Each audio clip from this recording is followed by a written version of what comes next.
Welcome to a special collaboration between Beyond the Radar and the Nerd Informer podcast. Get ready to embark on an extraordinary journey across America as we uncover 50 UFO stories from all over the 50 states. From the brush of Arizona to the forests of Maine, each episode plunges deep into the most compelling and mysterious unidentified flying encounters ever recorded. Join us as we explore eyewitness accounts, government files, and expert analysis that will leave you questioning what you thought you knew about the skies above. Only on the Oracle Talk Radio Network. Hello, everybody. Welcome, everyone, to the 50 States, 50 UFO Stories special podcast collab between Beyond the Radar and the Nerd Informer here on the Oracle Talk Radio Network. We're about to embark on a journey into the uncharted, unexplored, and unexpected. And each episode will dive into state stories that lie just beyond the horizon, bringing you fresh insights and compelling stories that are too intriguing to miss. Thank you for tuning in to wherever you're listening from. You can view us on Facebook, Twitch, YouTube, Rumble. You can listen to us on the Oracle Talk Radio Network app that connects you to our radio station. And for archives of these past shows, search the Oracle Talk Radio Network on your favorite podcast platform. And we've just opened up becoming a member or a follower of us on Spreaker to get access to unheard episodes and bonus content. We have a great show, but first I want to say, I'm glad you guys are back. It feels right. We're doing it again this week. And, thank you for everyone watching, sending nice thoughts and prayers out. I'm not sure if you heard from anyone at the station or not. Pete vs. Anxiety, he's one. He wanted me to give you guys, his best, if, he wasn't sure how anything turned out over there, but, he wanted to give his best over to you guys. So, we appreciate it. Oh, yeah. Awesome. So, let's talk about how was your guys' last 2 weeks? We know about last week, what was going on, but how was the week after that? I guess shout out to the electric companies down there, huh? I tell you what, man, they moved quick this time, man. I mean, we were about 70 miles south of the direct hit of the eye, but I mean, it was pretty rowdy for a little while. The thing that sucks is that it wobbles. The hurricane wobbles, so it's going to go south. It's going to go north, and if it hits that one south point, it just we can be in the direct hit. And thankfully we weren't. And Tampa really got it, and Port Charlotte, Sarasota really got it. They're about 70 miles north of us. They're directly in the path. So me and Ian and myself were on the phone, and I'm like, Ian, these winds are like Hurricane Ian, like as in a couple years ago. I'm like, they're like severe. Ian's like, no, they're not. I'm like, I go outside, we're FaceTime. I'm like, no, they are. And like Ian has like no wind, and like you look at mine, it's gale force winds just destroying things. We're probably 4 miles from each other, maybe. Yeah, okay. And it's that big of a difference to where I probably had, I don't know if I guessed 65 mile an hour winds. And mine were gusts of like 100 and something miles per hour. And like I'll leave my road. I'm like, oh, there's a tree down. My neighbor's tree's down. And it's like Ian's like, I had a chair fall over. I'm like, there's no way, because I posted it online, and I'm like, is anyone else feeling this? Because it was so strong. It's like, yeah, at some points you're like, you couldn't open your door, it felt like, because just the pressure of it. You're like, holy crap. And I mean, you don't want to get on that wrong side. We went through Hurricane Ian with a direct shot from the eye, and that was rowdy. That was a scary one. I would have wanted to say big another, almost Cat. It was pretty much Cat 5. It was a Cat 5 when it hit. Yeah, I mean, it was a big one, and it head on. And it was there was no stopping it. Like once you're there, you're like, oh man, I just got to watch everything happen. You look outside, and there's nothing but debris just every everywhere. telephone pole was snapped in Cape Coral, I think. It was tough, but we got through this one pretty unscathed, so we're pretty lucky. Yeah, we hear that stuff too up north, that you guys 4 miles, and that could make a world of difference in what the storm does for you. And I bet you maybe even 2 miles, you know what I mean, would make a difference about what you get. All depends on the topography, but just thoughts and prayers to everybody who did lose property and damage and anything. And if we can help in any way here at the Oracle Talk Radio Network, like us on Facebook, send us a message, Oracle Talk Radio Network at gmail.com, and reach out, and we will be, we'll do anything in our power to, get your word out there, get your message out there. Yeah, absolutely. And, we're all in this together, just because you're down there.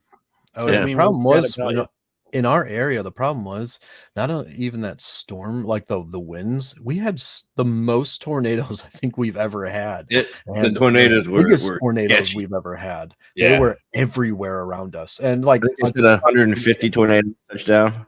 Yeah, which was wild.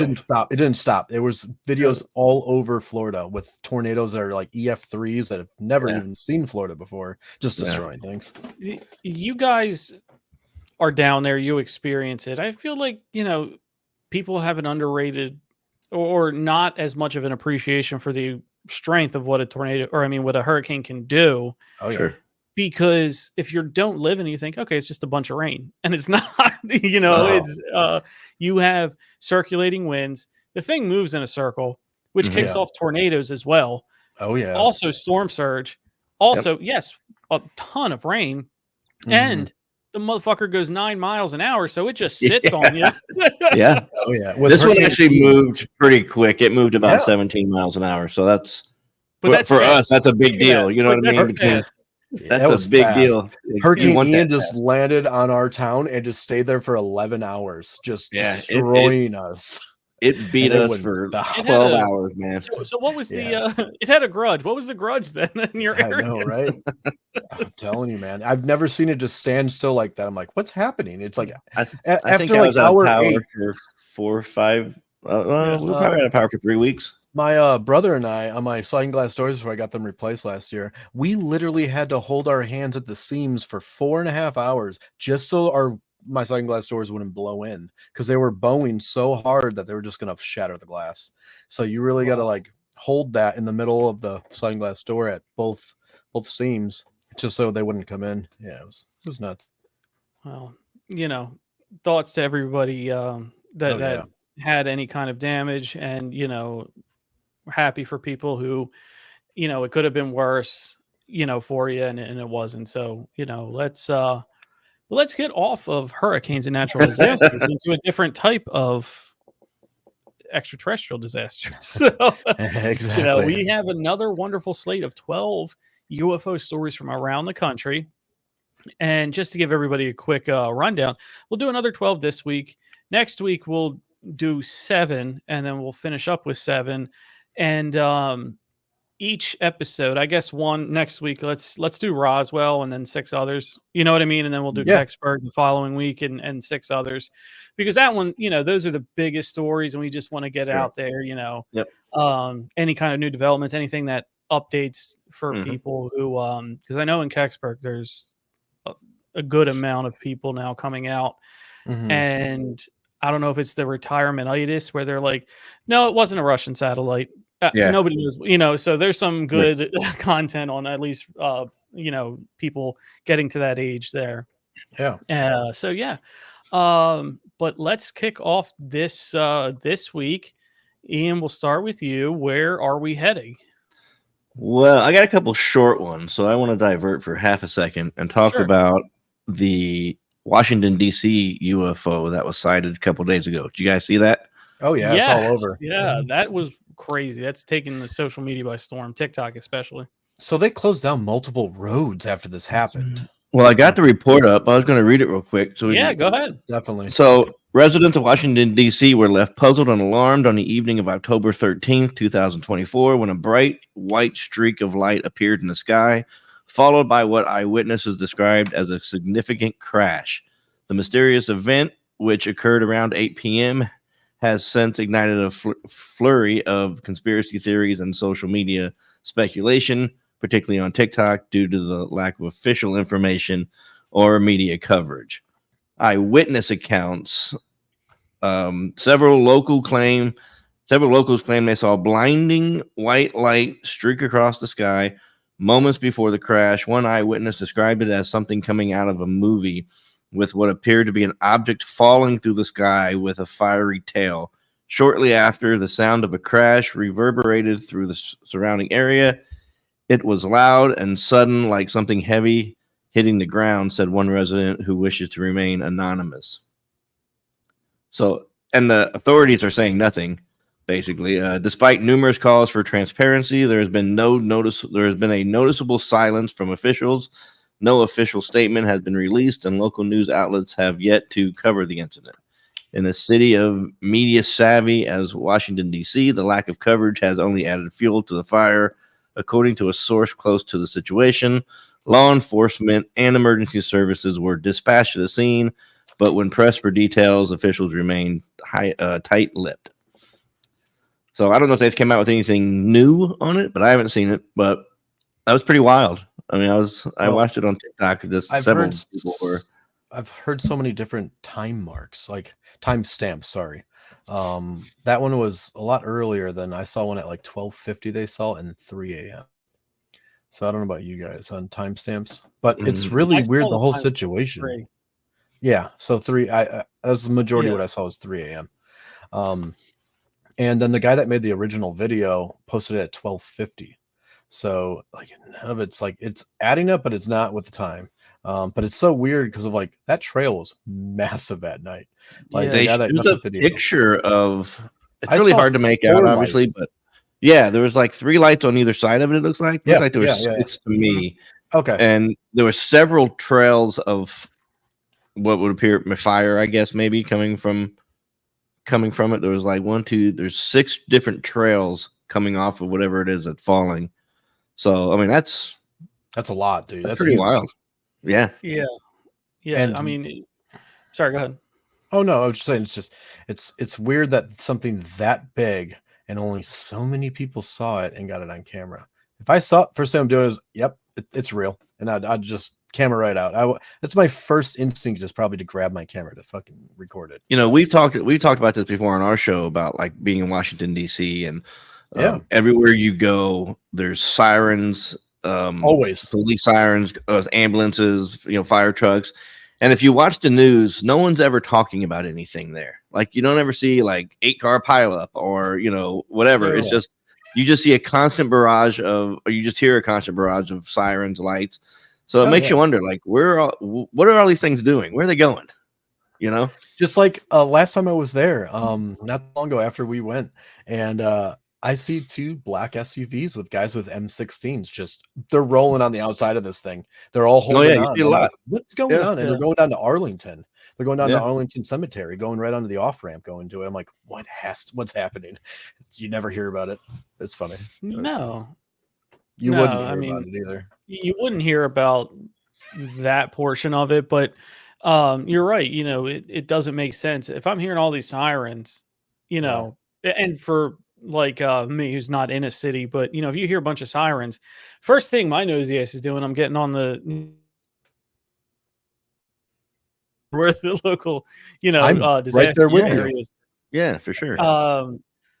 But that's not every county in Pennsylvania has that. So if not every county in Pennsylvania, and I'm sure not every state has that available to them, but it's definitely worth something interesting for, because they're going somewhere. You think they're all just wanting to red lights to get to wherever the hell they have to go quicker? Right. Well, get somewhere. You know what I mean? They got a call. So it's just really wild. And with their explanations, and here's a topic that is formulating in my brain when I heard about it. Would they allow us to believe it's UFOs? Would they allow us to believe in some of this hidden cryptic thing? Because the real thing of what happened is much more embarrassing to them. Or scary. Or scary. Yeah. One of their own helicopters went down with important people in it. You know what I mean? Or something that would cause a lot of egg in the face. We're like, they just think it's aliens. Let them get on let them just think whatever it is. You know what I mean? Yeah. Because they don't have to. I mean, that would be the smartest way to do it. If I was in charge, that's what I would do. Because what are you going to prove it? You know what I mean? Like, it's easier to have people believe in aliens than something terrible happening. It's a convenient cover up. You know what I mean? Or it's a exactly. convenient explanation. It doesn't even have to be a cover up. If Yeah. you think I'm covering it up, I'm really not doing anything, but I'm making you believe I'm doing X, Y, Z and thing, then I've already Yes. succeeded. I don't Yeah. have to even, you're taking it and running with it. It's They might almost be like looking at it the as whole, privacy for families, for something that happened that shouldn't have happened. Maybe one of Yeah, their maybe. pets went down. yeah. You never I know on mean, that. look, DC is a 24/7 city. It Oh, it yeah. Oh, is. 100%. New York is. I don't even know what else would be Vegas, but that's a different thing. You know what I mean? Chicago. But like, Yeah. Yeah, Chicago, maybe. are they? I know Philly's not, and that's a Maybe, top 10 yeah. Oh, city. yeah. Right. And Yeah. so when you have stuff going on around the clock where 3 a.m. is just as important as 3 p.m., Mhm. maybe you have to pick and choose your battles, and they're going to be Yeah. like, let them just think this. I Yeah. don't know, just in my mind. Just be quiet But- and let them have rumors. But they, of it. the fact that they're not saying anything just kind of says, all right, well, maybe we'll just let them believe what they want to believe, and we'll let the Yeah. conspiracy theory. They'll let us do it. Like we're talking about it now. Mhm, You know what I mhm. mean? We'll handle it. You know what I mean? Like that's all. That's all they Why got to do. disprove it? We're going to disprove each other. No, Ian, Yeah. you're wrong. No, Tyler, you're wrong. You know what I Right, mean? right. Like we'll do it to ourselves. They don't Yeah. have to do it, but you're Yeah. right. No, you're right. The Yeah. suspicious thing to me is when you have an organization, because the government is an organization. When you have an organization that's first step is to control a narrative every single time it happened in foreign business to war to right here to agriculture to disease, like the C word. When your first thing is controlling narratives and having people buy into what you say, you being even second or third to come out with something like this is highly irregular and highly Yes. suspicious to me. Mm-hmm. Yeah. I agree. But very I don't want good. to get. I don't want to get too far off of traffic, but I had to bring it up. We had to talk I'm about glad it. you We'll did. just keep going. We'll make it a countdown to Christmas if we keep coming up with these stories. 25 days ago. Well, the original thing that I wanted to talk about is the trip. Is where? Hawaii. Sorry, broke up. Hawaii? Oh, Oh, is that where Hawaii. we're going? That's where we're going. Oh, can't be. Going to Hawaii.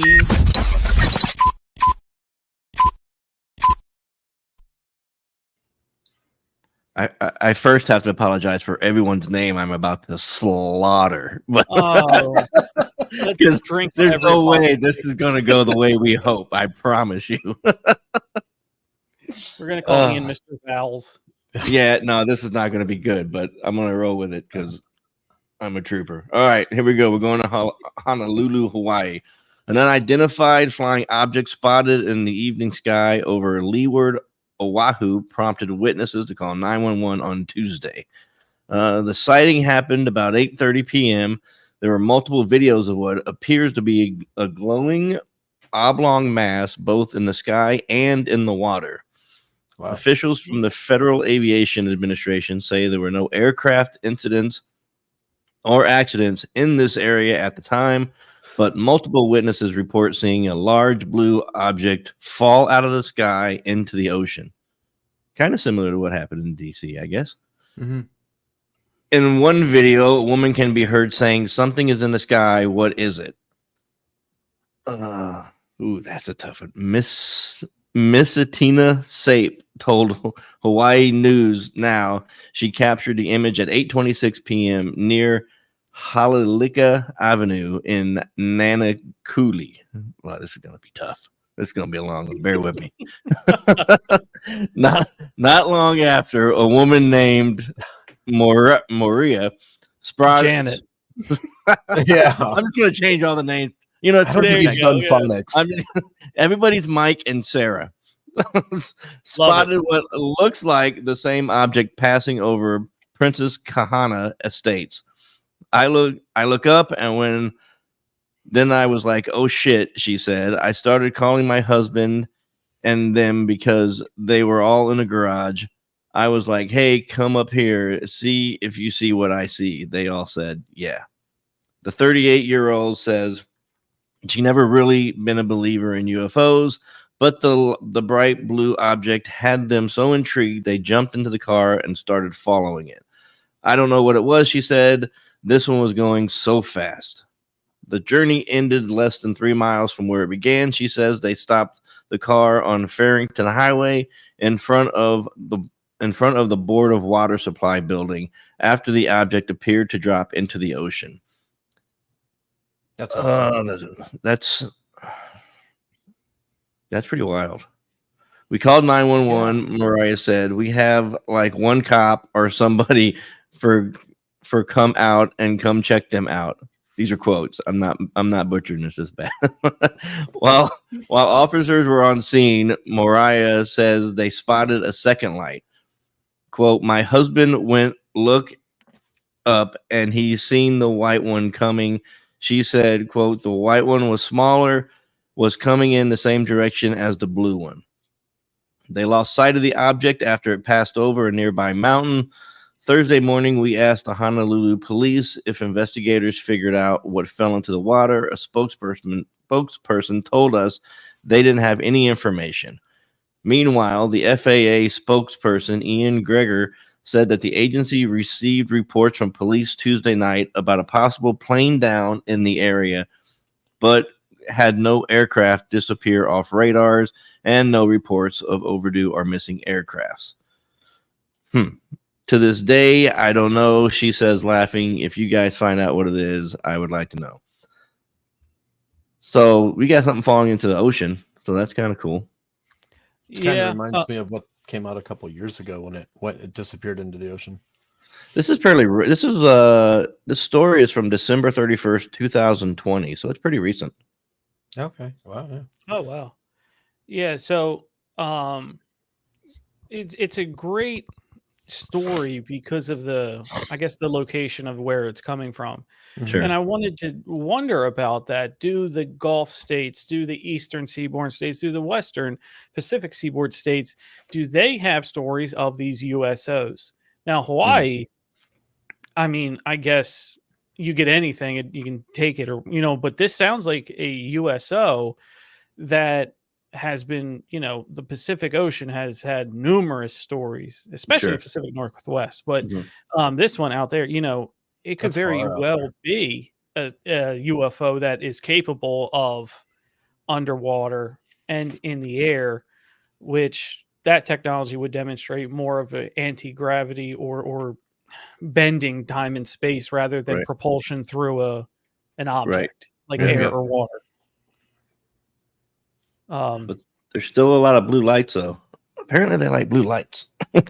Yeah, a lot of stories of blue lights now. Everything is in line. I never see blue object is what they did. Is what she described it as.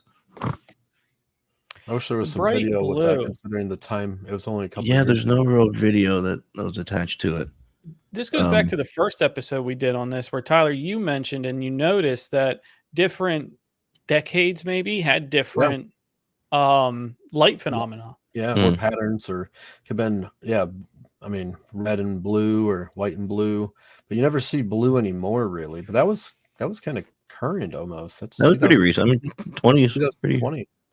Now it is up to the person saying, or filing the report where it could have perceived blue. Sure, you know what I mean. And that, certain headlights have a blue tint on it. Where it could be just very crisp white, and that's you true. You mistook it for a blue tint, or something like that. The aliens are rocking LEDs. Yeah. Saying. When they land, there's an Audi thing that's projected on the ground. They open their door and there's like, yeah. Man, those people will advertise anywhere. Cars and UFOs. It's always coming back. I've listened to both of these on the radio while driving, and the amount of time we go on to cars, making fun of their ships as cars. I couldn't be prouder with how this is going. I really couldn't. This is so great. But I heard somebody talk about UFOs one time, and they said if they're so advanced and so smart, which obviously they would be, at least compared to us, why would they need lights? You know what I mean? Like maybe they don't even use lights. Maybe it's all, but I guess it could be for communication. Maybe that's how they communicate or whatever. But it's not like they need headlights if you're in a spaceship that bends time and space. And the only thing I think of is I don't look at them as headlights only because they're usually on the bottom of the aircraft. Yeah. Where specifically maybe for landing, but you would think like with how our fighter jets or how our planes, they can, if they can't see the ground because it's so foggy or rainy, they're using computers to show the distance, so they're going off of that. So Yeah. Yeah. Because It's you don't hear about a lot of windows. I mean, some of them you do, or what appear to be windows, but Hmm. you know, I We like have to, radar and sonar, but we still have lights. I mean, Yeah. yeah. that argument is, you know, kind of A lot, flawed a if you lot of think it's about it. a lot of it's, I think, more so other people can see you. Yeah, Yeah. and that's You know. Maybe But they have yeah, their no, own patterns. I hear what you're saying, of course, but I don't Maybe know. if It was they an know where they're interesting, coming from, they have patterns of lights that they know it's yeah, them when they're coming in. maybe, yeah, well, I mean, Yeah. light is a pretty sophisticated way to, to project light. You know what I mean? We think of yeah, fire that causes light, but that's more of a byproduct.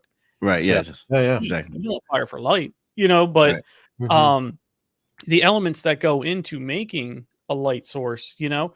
all of our light bulbs have to be plugged in hmm or on a yeah, battery. yep, You think they Yeah. really have to deal with that? They probably just have the straight up elements making, producing light right there in a yeah, bulb. Oh yeah. Oh, you yeah. just have to add this to this, and look, it makes a light. Exactly. That is kind of a good point. Like, I wonder what the difference is with how they produce their light. You know what I mean? Mhm. Like, is Mhm. it? It's probably not a bulb like we have. Unless they just know how to understand nuclear fission a little bit better. Maybe. You know what I mean? They I just mean, understand that and they can harness that power, and we just don't know how. Like it's a better way. But you Yeah. never know. yeah, we still have, the base method of Yeah. we have the coil, and the heat produces Or the light. solar, Yeah. Yeah, and you know, I like a might butcher this, like a and reactor. someone please fact check me if I don't. But if you have a sound wave in water, you can produce a light, Yeah, which it has creates a nothing spark. to do. There you go. There you go. So, Yeah. you know, That is you don't no one necessarily knows what need that all of is. that stuff. Isn't that I weird that think they no one figured to out this day knows what that is, how it's created? that's Like, yeah. Um, for advanced, I mean, look, the people that are genuinely smart and working on things, yeah. that number is probably way smaller than it needs to be. Yes. And also, we really don't put that much, Effort. emphasis on that stuff. Yeah. Not to get on a soapbox, but do you think it's science? Who makes more? Somebody who has, a content creator or singer, or a scientist? Yeah. Yeah. No. Sure. All scientist money is research and grants. Yeah. So that's money given to you to research stuff. That's not Mhm. it's very rarely are they a viable actual Mhm. job. And you can't patent science. You can't, No, you you're right. can't make money that way. Like No. it's not allowed. You can't do it. So yeah, I mean, it's Eric Weinstein had a really good episode of Joe Rogan where he talked about a lot of that, like how science works and the money involved and stuff like that. And it's a really interesting That guy listen. is a smart individual. He's Mhm. so smart. He talks about the difference of what used to be the peer review system, which used to be very dependable and reliable, and a lot of good things came out of it. Now it's basically been just washed out by Oh yeah. money and special interest I can people see and that. stuff like that. So Like you said, if you don't have an .edu at the end of it, they're gonna laugh at you. Like yeah, you I have to mean, Yeah. be in that network to even have a chance to even have one of them yeah, even review it. Like it's so like I remember listening to that whole podcast. That yeah, guy, yeah, Mm. he's past Well, and then us. you have people, you got Robert Bigelow, who's a billionaire who made his money somewhere else. sure, Mhm. I mean, can you think of anyone? I mean, you probably got Musk and Bill Gates, but there's probably a handful of people that have enough money to make their own lab and hire full-time scientists to research Oh stuff yeah. around the clock. You You can't would think you Elon can't Musk has spring that. innovation with that. I mean, Robert Bigelow, what does he care if you're doing something about disease and curing? He wants to know about aliens and yeah, technology. yeah, Oh yeah. So you're also kind of, even from that perspective, you're kind of funneled into one way of doing science. sure, I can yep, only work on things in this realm. Yeah.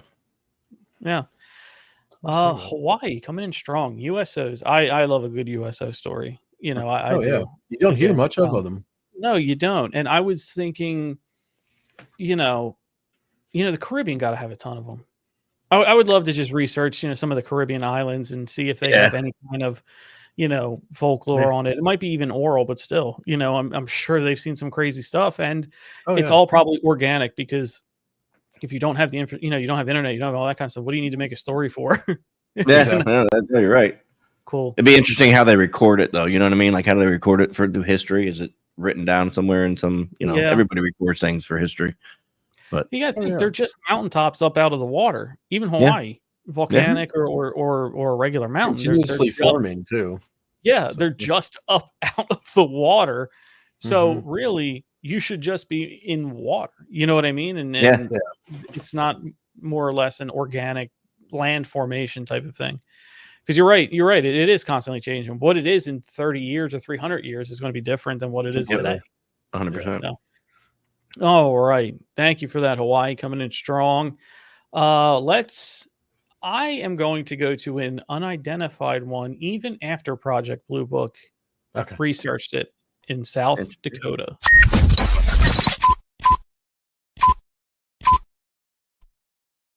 All right. Has anyone heard of the Black Hill sightings or Ellsworth Air Force Base?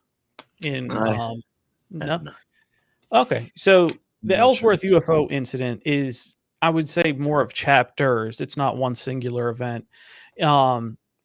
In South Dakota at the Ellsworth, I'll get it right, Air Force Base. So from the 50s to the 80s. So this is over a period of time. But it's a critical role in national defense. It's a hot spot for strange occurrences.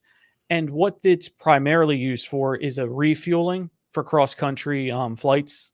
Being South Dakota, anybody taking the northern path, going to like Alaska. Exactly. So they're a refueling station. That was number one. They housed the B-1 Lancer bomb wing, so the supersonic heavy bomber. And they're a place of Air Force training and readiness. So it's a hub for a really good training program, not to mention community involvement. So unlike other places, they actually get out in their community and, assist. I would imagine tornadoes, things like that, National Guard type thing. So not the right Patterson. That's why I wanted to make that definition. You know what I mean? It's not on that type of level, but it still had some strange things. So the Black Hill, let's start here. It has strange stories of local residents and military personnel reporting unusual lights in the sky and craft to seem to perform incredible maneuvers. For those who witnessed the events, it was thrilling and bewildering, an encounter known to leave a lasting impression. And one of those was the 1950s Black Hills sighting, where on June 2nd, 1950, multiple witnesses in the Black Hills region reported seeing a large circular object hovering in the sky. The object was described as having a metallic appearance and was seen for several minutes before disappearing at unrealistic high speeds, was in quotes. The witnesses, who were mostly local residents, described the object as being the size of a football field, so a pretty big guy, smooth reflective surface. Some witnesses also reported seeing lights on the object, which appeared to be changing colors from red to blue.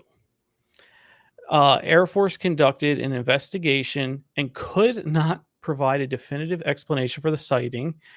The 1960s project, the Blue Book, 1960s Project Blue Book, which picked up essentially the football and went and returned to that sighting place, with finding numerous military personnel still working at the Air Force Base and numerous locals still around. J. Allen Hynek interviewed several members and concluded that this was a truly unidentified anomalous phenomenon. So Blue Book, this was one of the 700 out of the 10 years that Blue Book could not find an atmospheric explanation, a military or civilian craft explanation. And with the they dove deep. What was that? So they dove pretty deep to see if it was.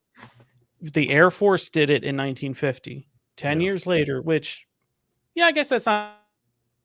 You're going to be 50. You know, they came back, and Yeah. people who were still there were telling the same stories.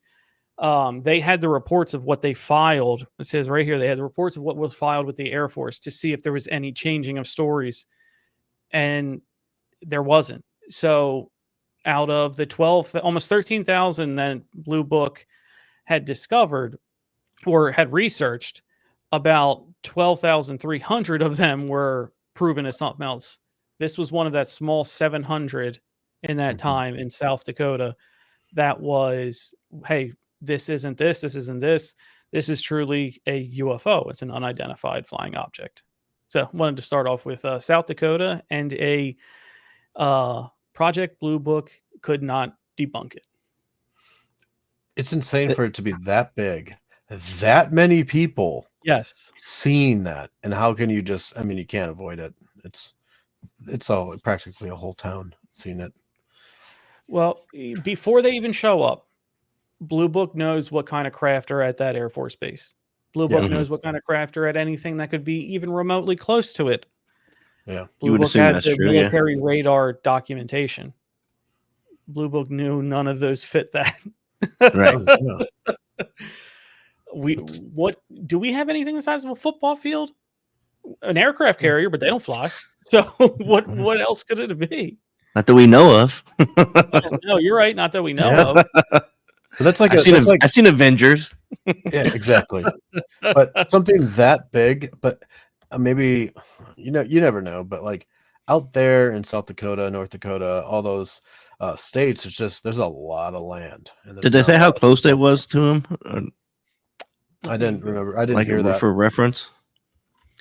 Let me get back to that. So I wonder about that. I see a lot of size comparisons to like football fields and this and that. But if you're that far away, your frame of reference has to be like. It doesn't say exactly, but the fact that they could not identify it on radar, right, means it was at least in the radar zone. So it couldn't have been that low. Right. Yeah. But we're not good. Yeah, I agree, because I mean, something on the size of a football field you're going to pick up on radar if that's, Yeah. Well, if they're below radar, it won't be picked up. If it's above radar, like above a certain height, they'll see it. So it had to been pretty low because they're undetectable. Planes, everything is undetectable when it's really low. Right? I mean, I think I might be wrong, but they had the radar reading, so it had to have been okay. Yeah. at some point. So, and I don't quote me, but I think it's something like 15,000 feet. It has to be, above that to be for radar. Tracked. Gotcha. So 15,000 feet up, a football field. I mean, I dare to say that it was probably bigger than that. Bigger than You're that, probably erring on the shorter side or the smaller side. If it looks like a football field from that distance, that's you're talking about like 5 football fields. You know what I mean? Yeah. You wonder what their perception is and what the direction that they're seeing it, and like there's a lot of things that go into it, I'm sure, but scientifically, but yeah, something the size of a football field at 15,000 feet. A plane at 15,000 feet doesn't look very big at all. No, it doesn't. About the size of a football field. You know what I mean? So it would. Looking at it, this is 1950 South Dakota. They know their football. Well, that's you're probably everybody on that damn field's a fullback. I'll tell you. That's you're right. You're right. Forget everything I said. That's hilarious. Yeah. It kind of looked like bleachers from a football stadium. Right. But yeah, you're right. Shaped like the Gatorade jug. It's so hard I don't even think Gatorade was around back then. In the fit, I bet you. Yeah, I don't know. Probably making it 50s. 50s. I don't know. We'll have to search that. Yeah, now we got to sidetrack and Google that. 97. Way off. You know what I mean? I know. That would be another one of those Fruit of the Loom things. Yes, for sure. Yeah. Completely agree on that. All right. Yeah, we should have kept a tally of how many things describe as football. Yes, I know. I think that's at least our seventh, right? I'm probably. I think I got one in here somewhere too that's coming up, but we'll see. But you got I got one bigger. It's hard to judge something that big at that distance on anything. Yeah, there you go. That's what makes me wonder, like the perception and where they're at, and Even us, that's why we would I just want to misjudge see it that. myself. Like, And that's not to make fun of anyone. I wouldn't trust myself giving an accurate, like Yeah. well, size. that's another thing, man. Like you go through something like that. What does that do to you?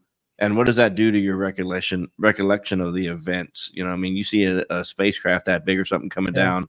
You know, someone like me, I think I would probably be able to hold it together long enough to like get an accurate description. But I don't know. You know what I mean? Like, who knows? Like, Yeah.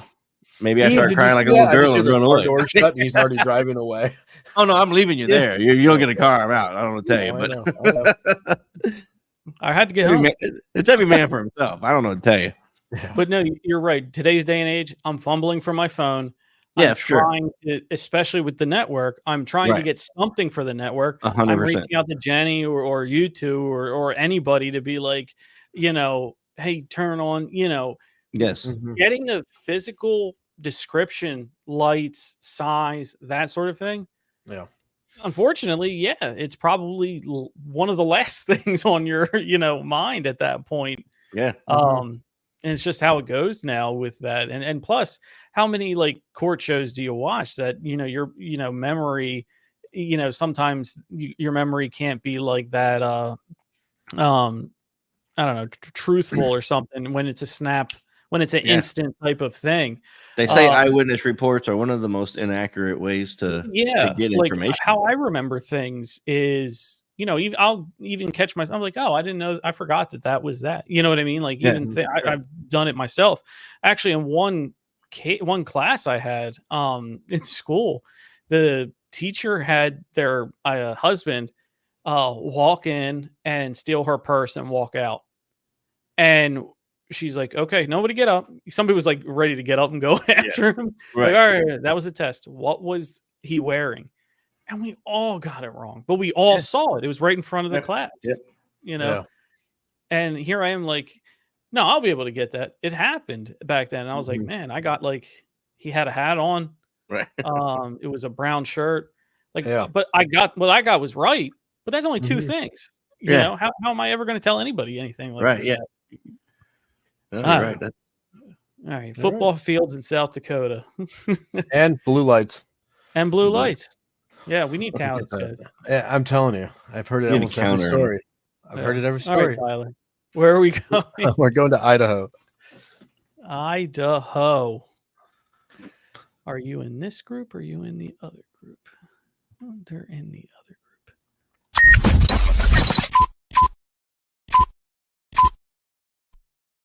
So this is a personal story I found, and it's in central Idaho. So it's not. This is probably my shorter stories of all of the other ones I have. The steak fries area of Idaho. It says, I wasn't sure where to look for answers, and this is a post off of Reddit, but it wasn't too long ago. It says, I wasn't sure where to look for answers or thoughts, so I figured I'd start here. Hopefully someone has some insight on what my dad and myself might have seen last week. It says, last week, my dad and myself and a couple buddies were elk hunting in central Idaho around 3 p.m. last Monday. My dad and I were sitting on a ridge with our spotting scopes looking across the valley to another ridge 3 miles away for elk. Temps were in the mid 40s, and there wasn't a cloud in the sky. An hour or so into glassing, I sat back to take a break and saw a bright chrome bulbous UFO in the truest sense of the word, with a tail moving across the sky south to north. It may have been trending down, but appeared to be moving straight across the sky. As soon as I saw it, I said to my dad, "What is that?" He immediately looked up and said, "I have no idea." And then it disappeared. And then it disappeared. Nothing exciting. It just disappeared.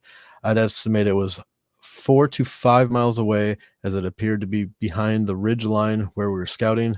As for size, it was the size of my thumbnail, an average adult male, at a distance of 4 to 5 miles, so quite large. It's kind of cool that he used his reference for that. We saw it for a total of 4 seconds, so not exactly enough time to grab phones or our packs to get video of it. Of course, 5 to 6 months later, one of my hunting buddy walks up, and we were recounting what we saw. 2 F-18 fighter jets come over the area, pass over us twice, and go back and forth the way they came. We've been hunting this area for years. It does not seem like a training area at all because we've been hunting here We've been hunting here for years and them before. It's kind of weird. I wrote it. Maybe it's just coincidence. It says, anyone hoping some folks can provide thoughts, and what I've seen like this before seemed quite odd, being completely chrome. Thanks. So it's a pretty cool one. Short story. He said it was a chrome ball. Chrome, like bulbous. He pronounced it. There was a report on Skinwalker Ranch of a chrome ball forming out in one of the fields. On video, they had a video of it, and then it kind of, I don't know if it disappeared or what, but it was just, from all accounts, it was just a round sphere, chrome, just, in the middle of the field. I couldn't tell if it was floating or if it was sitting there or what. But yeah, it kind of sounds. So how he did it, how a lot of people, like, if you ever watched, any documentary, or people hold their thumbs up for reference to look at like an atom, like just say a nuke going off. They could see the cloud if it's bigger than your thumb. So imagine how big that was from that far away, 4 to 5 miles. He said it covered his whole nail. Yeah, so, that's pretty big. He's holding it up for a reference to see how big it was, considering distance. Good on him for that, for remembering that. If his distance is right, that'd be big, man. That'd be massive. Really, it wouldn't be just. It wouldn't be small from that distance. 5 miles. No. There got to be some kind of math somebody can do to. Well, you think the size of a mushroom cloud at a distance where you look at it with your thumb. So they use the same distance. So that cloud, the mushroom cloud, is huge. So it usually covers up. They kind of distance it that way, but from what I've seen online and whatnot. So as far as what it is, I would say those are probably drones. I think those are maybe alien drones or extraterrestrial drones, but scout drones. They send them out. They scout the area or whatever they're doing. They're probably not manned, I wouldn't think. I think they're probably just however they do them, but there's probably just a drone radio controlled. Or however they control them. Yeah, but because I've heard reports of those before, and it seems like they're just out scouting and seeing what's hanging around. Yeah, I completely agree. I think the same thing, that it's a drone. It's some probe, some type of temperature. You know what I mean? Is this suitable for us? Can I get out? Can I land here? If you were to believe in the alien species model, where there's not like one alien. You know what I mean? There's different types. Your reptilians, your Pleiadians, your Greys, all of that stuff. If you were to believe that model, you would have to think all of them are on a different line of gaining interstellar travel. So this could be just one group, and I don't know who it is. Like, say the reptilians, right? Say they're close to being able to come here. But they want to send something first to check it out. It could easily be something along those lines that would be checking out our atmosphere, you know what I mean, and seeing what it's like, and hey, did we destroy it? It also reminds me of that Chinese balloon too. You know what I mean, that happened a couple of them 2 years ago now, but there was one was it the one that traveled all the way to Florida? It was in Daytona Beach too, where I used to live. And it was like it was like the size of the moon. It looks like it was so close. It's just the big one went down off the coast of North Carolina. I think we finally shot it down. Yeah, and they have video of it shooting it down. I mean, they let it go all the way across the states before they took this thing out, man. And that was all over the news, and everyone's like, "What the fuck?" It was every time I went on like social media, like since we follow this stuff, it's like there it is again. There it is. It's like, what the hell is it? If that was a Chinese a spy balloon, which is believed that it was, I mean, think how much information they got. Yeah, by the time we shot this thing down, like, you know what I mean? Oh yeah, dude. Chinese spy balloon, like, you could have, you took your sweet time, guys. Right? Yeah, with the size of it and everyone reporting it, everyone. It wasn't just one. It was like every state. Like, how did it travel so far? Ridiculous. I just want to know how it made it across. Yeah, you're surprised. Idaho, man. Idaho and the metallic sphere. I have noticed more spheres have popped up lately. Anything I read that's rounded, other than the saucer shaped, which is Right. completely different. But Yeah.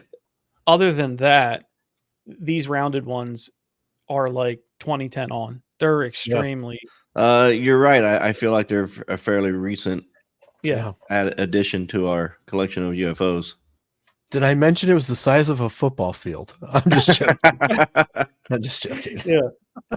Now, if you can do the circumference and diameter of a rounded sphere Right. in the football field From I 4 miles I away will- with your yeah, thumbnail. I will totally. I will go out and shake your hand if you get that right. Like, sir. I've known you. I know you a long time. Your math skills aren't going to get that done, buddy. I don't know how to tell you this. It's all right.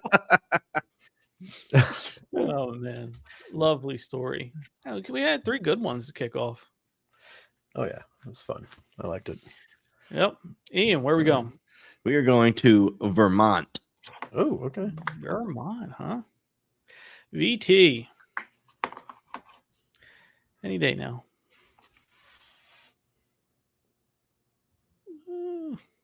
Vermont's always hard to Oh, find. there it is.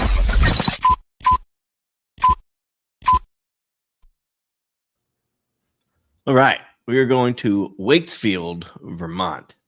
On June 29th, 1977, there were reports of UFO activity in Vermont, notably in the town of Waitsfield.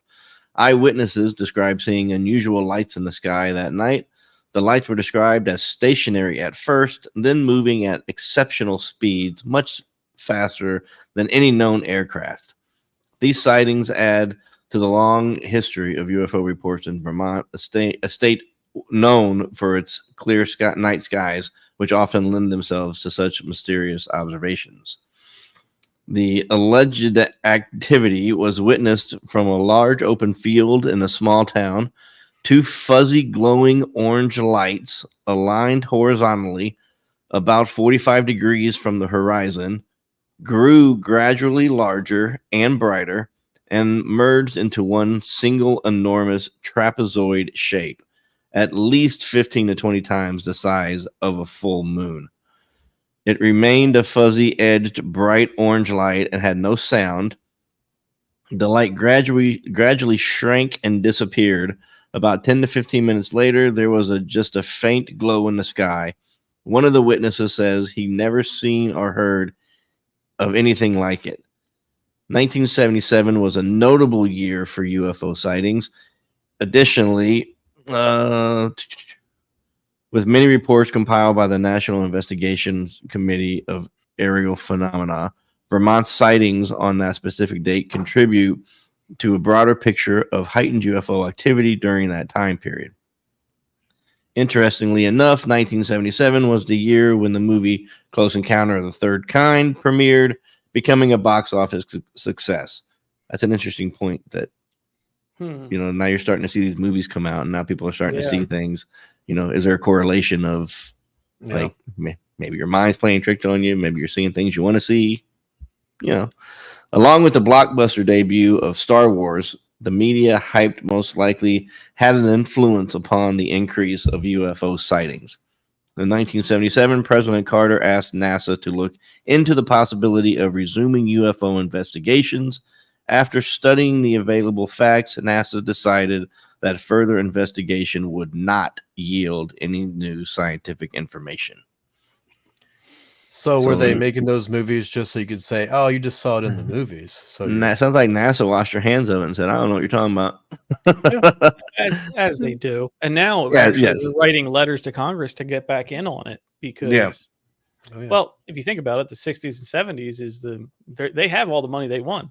I got to be Russia to the now. They're oh crap, how do I get more fun?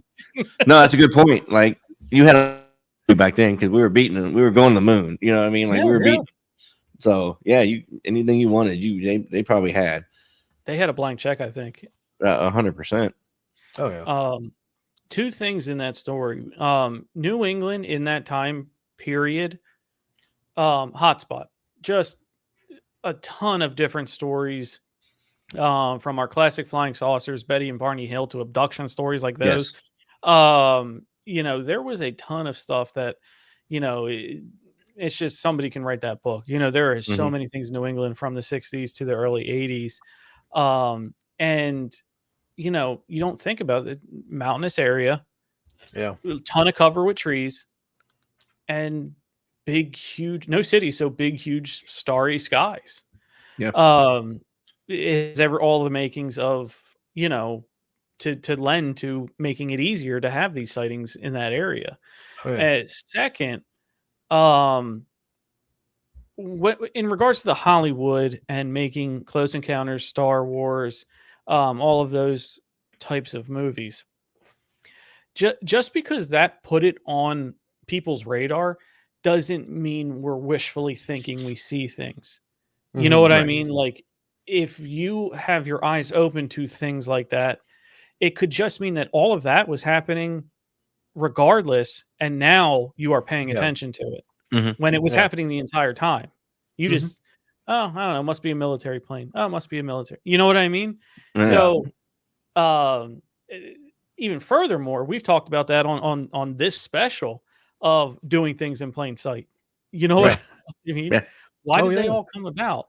Why did, from 70s to, I guess, well, even till the mid 90s when we did Independence Day, Mhm. there's tons of UFO alien movies. And do we have that after that? No. We don't really have that anymore, but we have different things. You know what I mean? So maybe it was that timing that people wanted to know more.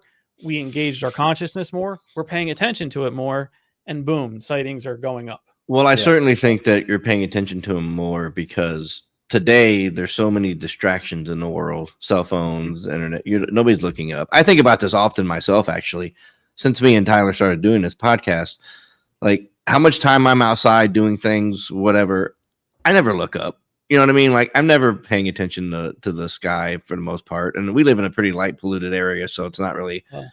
I don't have like super great night skies, and I don't know that I've ever even seen like a really great night sky that I paid attention to enough to go, okay, well, maybe I missed. What have I missed by not looking up? Is my point, and I think about that a lot. Like even when I'm driving, obviously you're paying attention to the road, but there's nothing but night sky around you to look up and see, pay attention, and I never do. You know what I mean? For the most part. So you think about what you miss by, being on your phone and playing video games and everything else now. Like people just aren't outside like they were. In the 70s, you didn't have anything else to do. You had three channels maybe, and you were outside. And your That's a good grandmother or point. mother made you stay outside until the lights came on. Yep. Yeah. Even with the added technology that we have now that we didn't, your door cameras, Nest cameras, Ring camera, whatever you want to call it, they're not focused up. And even if Yeah. they Right. are, those cameras aren't going to get anything. No. You know what I mean? They get, They're not made for it. they're made for 10 feet, right? They're Right. made for like Sure. what's right in front of you. But no, you're right. Everything has been moved down. You know what I Yes. mean? Like Yeah. all of that. Look, classic, explorers. They use the sky to navigate. Mm-hmm. Oh, yeah. Put somebody else out in the ocean right now and tell them use the stars. That's all to they get you. did. Yeah, that's all they did was look up. Like they had Yeah. to, or they missed their turn. Yeah. I wonder if we can find any stories with pirates that have written down in like manuscripts of they saw something back then. You know what I mean? I wanna Yeah. look that up. I imagine I've you never looked. I I've imagine you never could. searched There's a about ton it. of sea serpents and sea monster Yeah. type. Yeah. But Who you knows? never know. That's an interesting one. Very good story though. That was Vermont kicking it strong. Oh yeah. Let's I'm going to go to a more recent one in Arizona. So where did I okay. put Arizona? That's a hot spot as well. It is a hot spot. Yeah, a lot of deserts. A lot of deserts you're going to get that sort of hot spotness. And I didn't do this.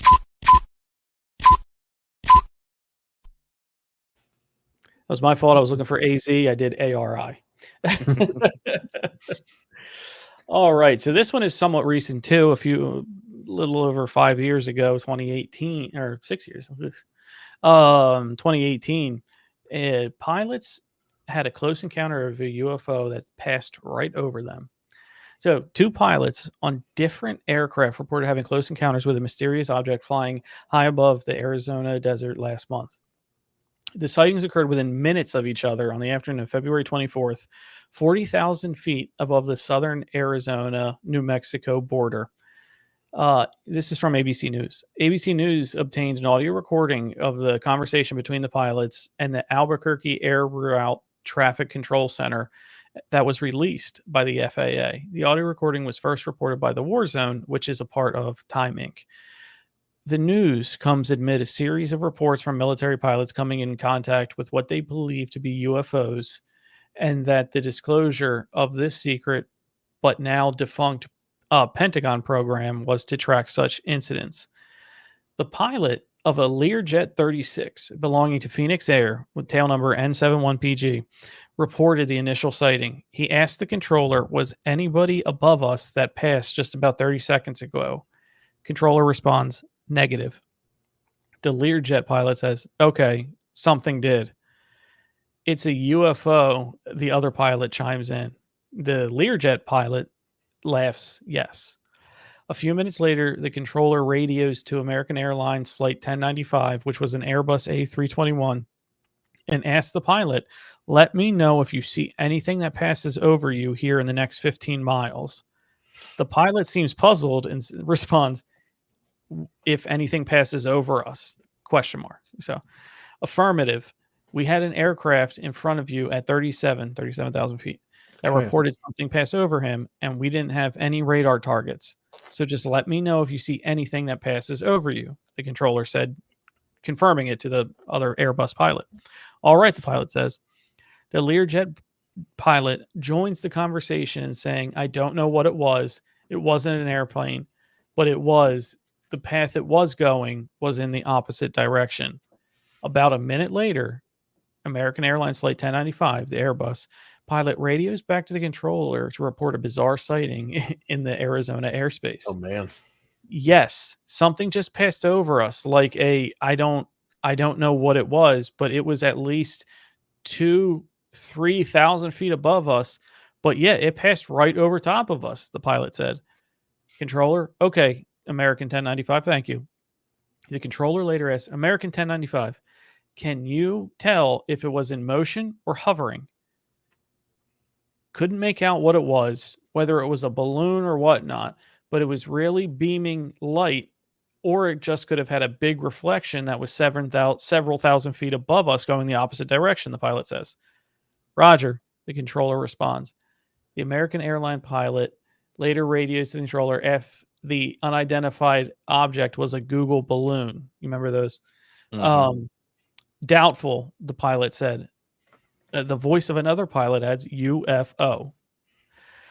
The controller was unable to verify any other aircraft in the area at the time of the reported sighting, according to a spokesperson for the FAA. We have a close working relationship with a number of agencies that safely handle military aircraft and civilian aircraft of all types in that area every day, including high altitude weather balloons, the spokesperson told ABC in an email. Royal Canadian Navy Marco Chouinard, a spokesman for the North American Aerospace Defense Command, told ABC in an email Wednesday that NORAD assets were not involved in the February 24th incident. Phoenix Air Group Vice President Bob Tracy told ABC News that he recently spoke with the captain of the Learjet after reading about the February 24th sighting in a local newspaper. The captain said he was flying at 37,000 feet when the unidentified object flew several thousand feet above his aircraft at a speed similar to what was a commercial airline world travel. The captain says he often sees balloons or airships at these flights, but a shining beaming light off the object that was so bright he could not decipher what it was or decipher whether that's what it was or not.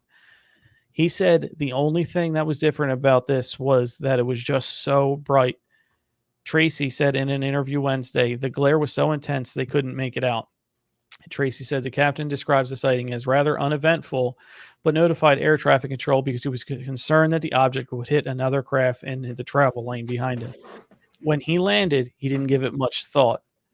Finally, a spokesperson for the Innovation Lab of Google, or a spokesperson for X and the Innovation Lab of Google parent company Alphabet confirmed to ABC in an email Thursday that the object seen was not one of its Project Loon balloons. Well, if it's traveling that fast, it couldn't be. You know what I mean? Yeah, no. That's like Commercial when you said that, airlines it's yeah. but very fascinating. Not one, two planes, two different types of planes. The Learjet yeah. is a smaller, could have been a celebrity type of thing. You know what I Yeah, mean? In sure. one Yeah. of those Private going jet for type situation. Yeah. private jets, exactly. And then also the Airbus A321, which is your Greyhound of the sky, right? Every major, one has that. Yeah. Just absolutely fascinating that, I mean, the Learjet called a shot. Let me know if anything passes over you in the next 15 miles. And he's like, son of a bitch. Something Yeah. did. And You they know, both, these are the most believable stories to me when you have pilots that hey, Nicole. Technical. that Yeah. see these things. Like, these guys aren't dummies, like these guys are trained in ways that I Not the couldn't even average probably person. imagine. You know what I Yeah. mean? Like, their vision's good, their brains are good, their reflexes are good, their reasoning skills are good. These are all trained people, especially when you're talking about military guys that are in, Yeah. these F-16 and 18s and all these things. That these are the best of the best, the brightest of the Right. bright as far as, flying and stuff like that. So that really lends a lot of credence to the stories that are seen by, pilots and stuff like that. Yeah. Oh, yeah. You're absolutely right. And a lot of these civilian air pilots have military backgrounds too. Yeah, many of them. Yeah, Yeah. you're right. Oh, yeah. Absolutely. It's crazy. So fun Arizona story there. But I like the recentness of it. And the light, could the light have been a reflection? Of course it could have. But what Yeah. is it reflecting off of? Yeah. Yeah, the plane projecting some sort of light out that would reflect off of it. Like, Not on radar, right. not NORAD, confirmed. Yeah. Not Project Loon, confirmed. Mhm. Nothing else in the skies at that time. What Just is it? a defense mechanism, Yeah. pretty much. Yeah. Just Maybe it had to get somewhere, and Yeah. that diversion, it needed some sort of diversion to hide its actual form. Yeah. You know? see it. Yeah, absolutely. So, Arizona, guys. Awesome. Tyler, Next place to go is Washington. Washington State. Love Washington.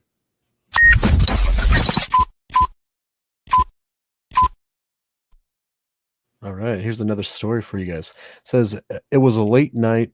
It was late at night, and the sky was full of stars. Jensen Lovett often spent nights gazing at the constellations from his back deck on Gumes. I can't pronounce it right. Gumes Island off of Washington coast. He says, "I've always been into celestial navigation," he said. As he stared into the horizon over the ocean, something caught his eye. I saw a red light out by Anacortes. I'm pretty sure that's how you pronounce it. I didn't think anything about it at first. The lights started blinking and getting closer," said Lovett. "It didn't seem like a normal plane landing and air traffic he usually sees in the area. The islands off Washington's northern coast are home to a U.S. Navy base and naval air station." Lovett called to his then girlfriend, who was in the house, and she joined him on the deck. The pair stood together as they watched around the light. Watched around the light and started pulsing, brighter and brighter, then dimmer, over and over. "It looked like a ball of fire hanging in the sky," said Lovett. He pulled out his binoculars out for a closer look and said the object looked like a perfect orb. "The light around it looked like a digital plasma flickering from red to orange," said Lovett. Then the object started moving closer. He says, "I can't describe the feeling of what it was like to see something like that, something you have no reference for," he said. After a few seconds, the orb started to rise up and slow spiral, he said. It made no noise. It started to slowly ascend, going up into the sky. Then it flashed and was gone, he said. Hundreds of thousands of unexplained incidents like Lovett have been shared to the National UFO Reporting Center, and there has been upticking in sighting reports to the database recent months, said National UFO Reporting Center Director Peter Davenport. It just says the question is whether extraterrestrial life ever visited our planet. Planet is the most important scientific question that's ever confronted mankind, said Davenport. Are we alone? So, digital plasma. I haven't heard that before. Yeah.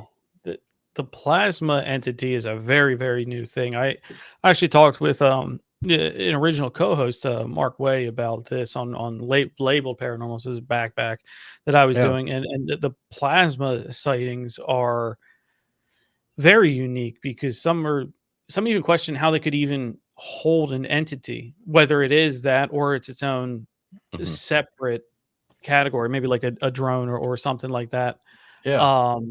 A probe and things like that. So yeah, that one's fascinating because the plasma one is real new.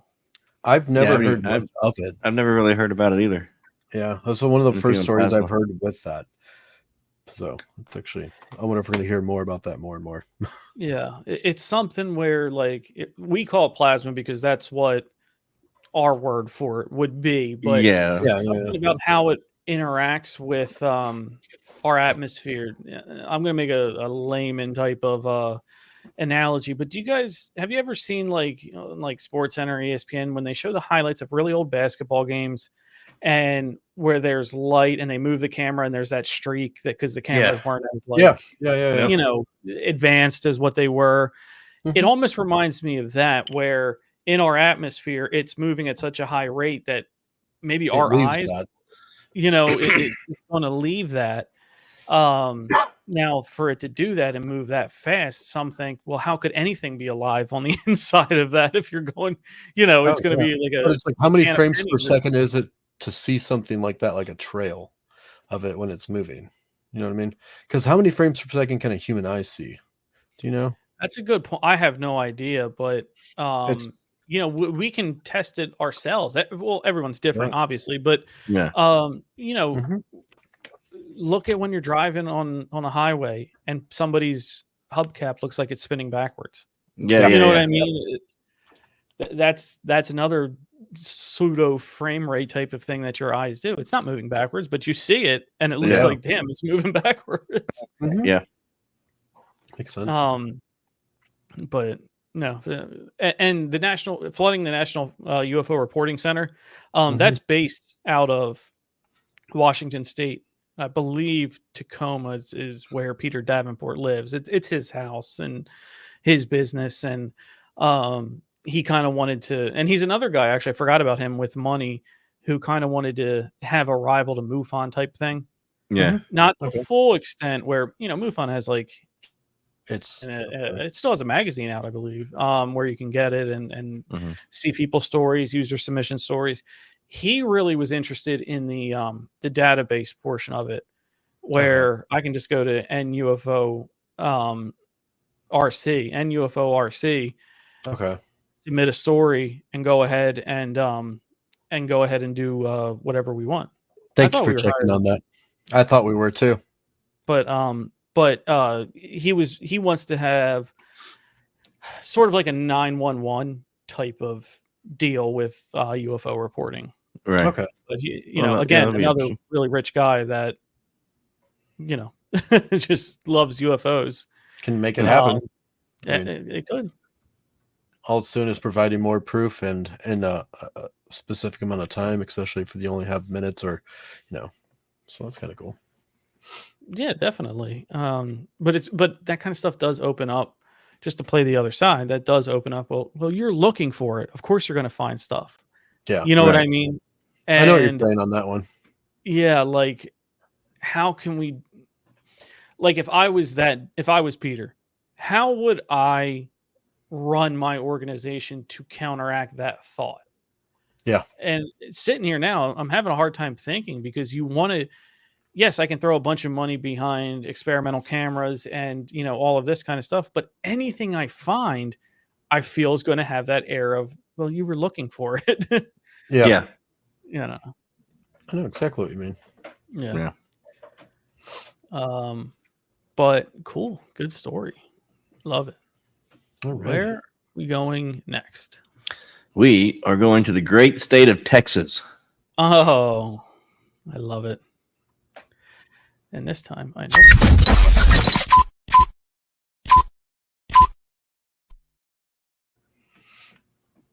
You've heard of football fields. Oh, where are we going? We're mega sizing this, bro. All right, good. Faster than a speeding bullet and bigger than a Walmart. All right. Buckle up, boys. Oh, I'm ready. That's how residents near West Texas town of Stephenville described an object they spotted in the sky one night last week. This was in 2008, January 16, 2008, fairly recently. Dozens of people, including a pilot and police officer, said a UFO hovered over the farming community for about 5 minutes last Tuesday before streaking away into the night sky. Pilot Steve Allen saw the object when he was out clearing brush off a hilltop near the town of Selden. Allen described the unidentified object as being an enormous aircraft with flashing strobe lights, and it was totally silent. He said the UFO then sped away at more than 3,000 miles an hour, followed by 2 fighter jets that were hopelessly outmaneuvered. Allen said it took the aircraft just a few seconds to cross a section of sky that it would take him 20 minutes to fly in his Cessna. The veteran pilot said the UFO, an estimated half-mile wide and a mile long, was bigger than a Walmart. Wow. Military dismisses the sighting. The Stevensville Empire Tribune, which has written about the mysterious object, said about 40 people saw the thing, though some were too sheepish to admit the sighting until others came forward. Law enforcement officer Leroy Gayton said he was walking to his car when he saw a red glow that reminded him of a picture he'd seen of an erupting volcano. He said the object was suspended 3,000 feet in the air. Gayton said he was so awestruck that he called his son to come and see, but he didn't talk much about the sighting until he saw a story about a UFO in the local paper. Military officials, however, were skeptical. They said the residents were letting their imaginations run wild and passed it off as an optical illusion. They said it was likely nothing more than a reflection of sunlight on 2 airliners. Officially at a nearby Air Force base also said their fighter pilots didn't chase down anything that night. The incident was eerily similar to a UFO sighting a little more than a year ago at the Chicago O'Hare International Airport. As many as 12 United Airline employees spotted the object and filed reports with United. That's a big UFO, my friends. That's massive. That is massive. We will use anything but the metric system. I would say Meters my ass. No, it's bigger than that. It's a Walmart. That's a Walmart. Yeah. I mean, it's just so much funnier when you say it out loud. It is. It is. If something up there is that size, right, and it's the size of a Walmart, they're bringing the whole cavalry on that one. Yeah. This is just 2 little dudes. And didn't you say it was traveling? The guy said it was traveling at 3,000 miles. He said it sped off at more than 3,000 miles per hour, followed by 2 fighter jets that were never going to be. I can't picture the 3,000 mile an hour part because the fighter jets wouldn't have any chance. Just a saying, right? Like, there's no way he actually thought it was 3,000. Well, there's no way. Fighter jets wouldn't even be. What if fighter jets run 600 miles an hour or something like that? They hit 700 to hit the sound barrier. Yeah, so they hit that.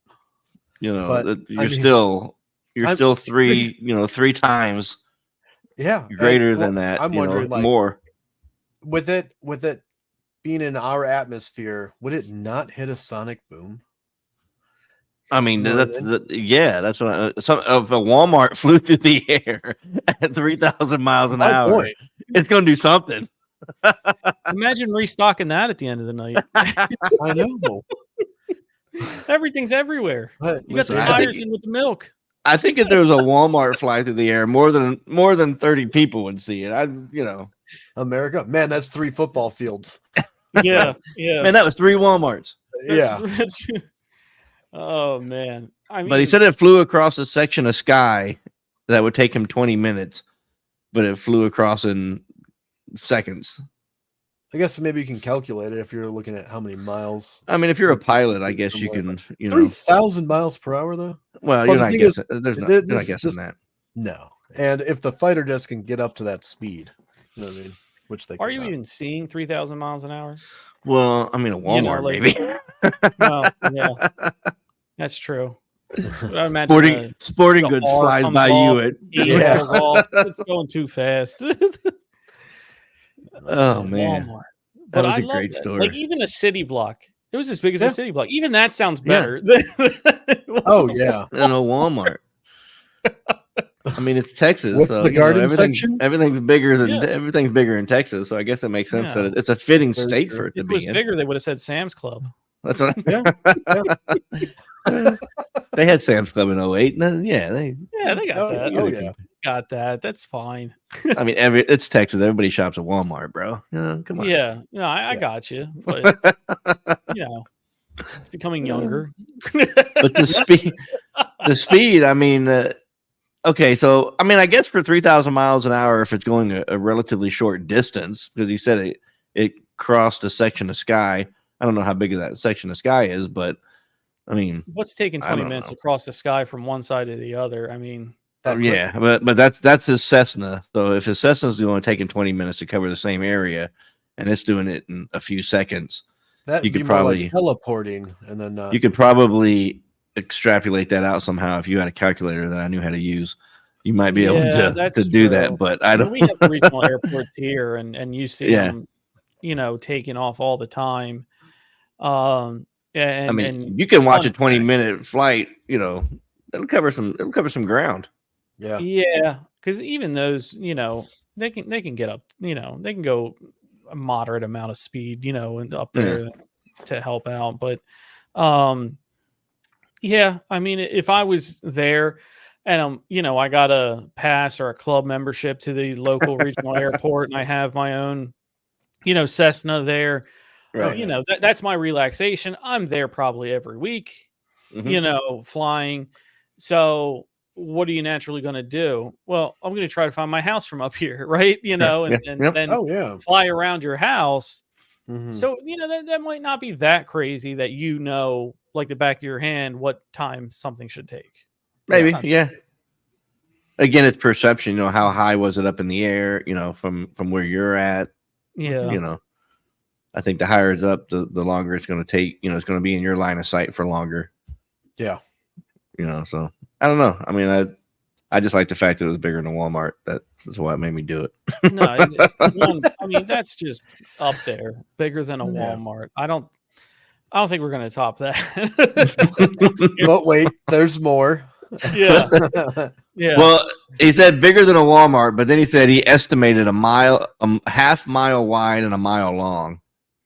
So and what? There's no Walmart bigger. you Yeah, I Yeah. mean, If you so had Walmart that big, you'd have to pack a lunch to go from the grocery. now to the now I'm jeans. questioning it. Now I'm questioning his measuring skills because It's That's very true.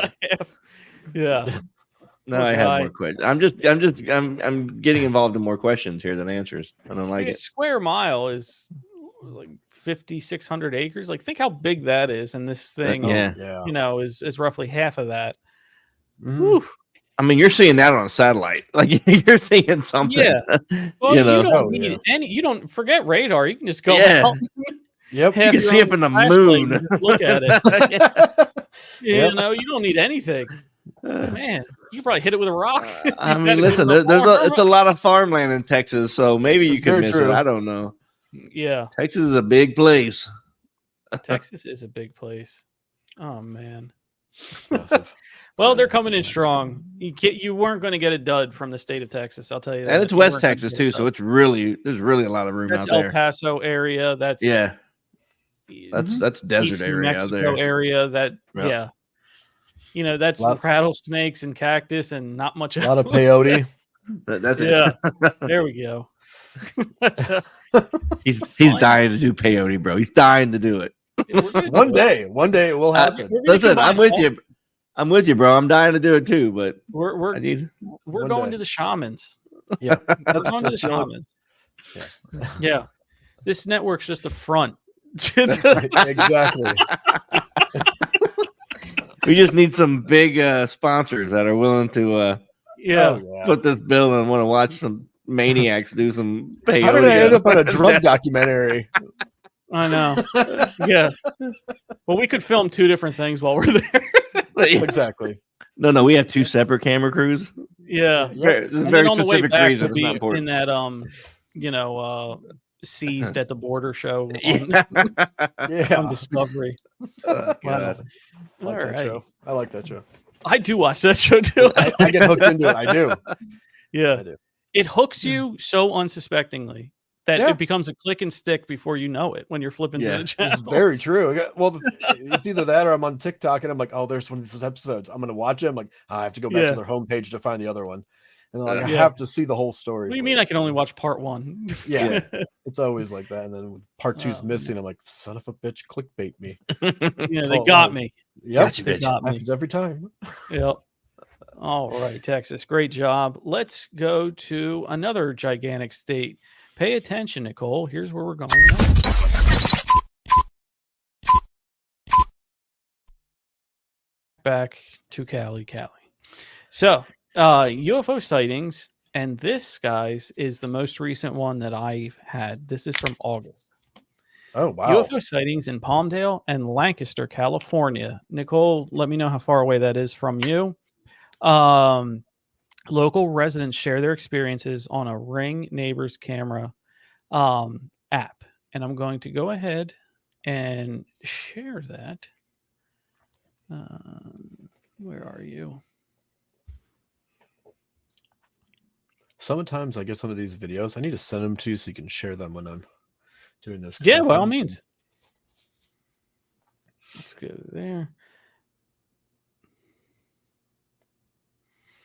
All right. So that at least is what they got on the Ring camera. Just so people have an idea. Okay. It's pretty bright for the night sky. Yeah. Yeah. And you have to think these cameras can't really see that well Yeah. that far away. Especially at distance. Yeah. Yeah. So Focal length. residents of Palmdale and Lancaster, California have reported a series of UFO sightings, sharing their experiences on the Ring Neighbors app. Local authorities are currently investigating these claims, which have generated interest in the community. One resident detailed their experience saying, "Me and my daughter were hanging out in the backyard when we both thought we saw a shooting star that was falling east and then stopped very abruptly, then turning and going north. The sighting, according to the individual, occurred just 30 minutes before they posted." Another resident described a similar incident. "I was walking my dog in the backyard when I noticed a bright light in the sky, and to my surprise, it was hovering. It was a hovering craft."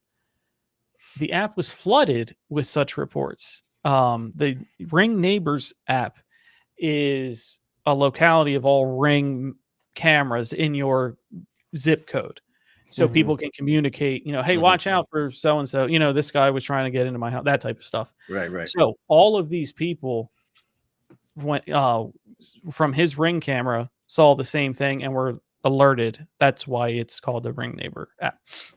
The app was flooded with such reports, with one person exclaiming, "You guys, you won't believe what I just saw. I just saw a UFO. I was walking my dog in my backyard and saw a bright light up in the sky. At first, I was like, oh my God, what a cool plane that Northrop assembled. But to my dismay, it was just a hovering craft.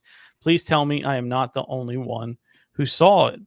A third person said, "Flying objects in the sky. I was intrigued by the first neighbor who posted that he saw a UFO from his yard. So my mom and I went to ours to see if we see anything. Meanwhile, Twitter users shared images of the UFO or similar alien objects in the sky. However, the authenticity of any of these could not be verified. Local authorities did look into the claims and even posted on Twitter, which is 661 LASD and LA County FD calls. Reports are emerging on various social media platforms of a suspected UFO sighting in the night sky. Multiple individuals have shared their accounts describing a bright light hovering like aircraft with unusual flight patterns and zigzag movements. And that one I do have. It might be a little easier. Get that one up real quick. And there you go. So they actually put it up on their local call Twitter. Oh yeah. That there was UFO activity in the sky back in California. Less than 3 months ago? Less than 2 months ago, actually. Yeah. It couldn't have been a drone because of that camera probably wouldn't have picked up that little light from a drone. You know what I mean? Yeah, drone wouldn't be massive. That's massive. Yeah, drone wouldn't be that big. Unfortunately, that's the best image that we have of that one. If anything, you see a triangular shape, bright light, very bright, because for it to even be picked up on that camera from a doorbell. Yeah. On those sort of cameras, those are wide angle lenses too. So it's like it's not going to pick up the best picture, but I mean, that's still pretty bright light, especially with how far away it is from a door. You know what I mean? Yeah. But he shared it on his app. Hey, does anyone else have something like this? And people were responsive with it that, hey, yeah, I'm actually outside right now looking at it. I saw it. So, out of all of the many ones we could have done, I could have done in California. I wanted to go with a local one with others, and then plus local authorities kind of co-signing it really by putting it up on their official checkmarked Twitter page. Sure. Oh yeah. Cali, that's pretty cool. And it's that's not far away. And the thing is, I never heard about that one recent news because I'm always looking at it like on Facebook and all those UFO groups. So that one never came up. I think, I wonder why that is, because with Twitter, right, and or X, and being a news source now, really, it's not. You're right. It's not really included in the Google searches. Yeah. All of those SEO tags bring you to Fox News's page, CNN's page, New York Times's page. They don't bring you to when people are actually reporting. Yeah. Some could see that's as suspicious. A lot of us do. Yep. But yeah. No, Cali coming in. Good one. Nest Cam, no Walmart, flying Walmart, but still. Oh, yeah. We can't win them all. You know what I'm saying?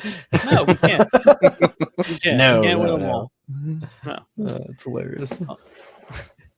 All right. Ian? It's actually my turn, right? Yeah. Or is it it is. It's your turn. It's my turn. No, sorry. We're going to South Carolina. Yes. Carolina.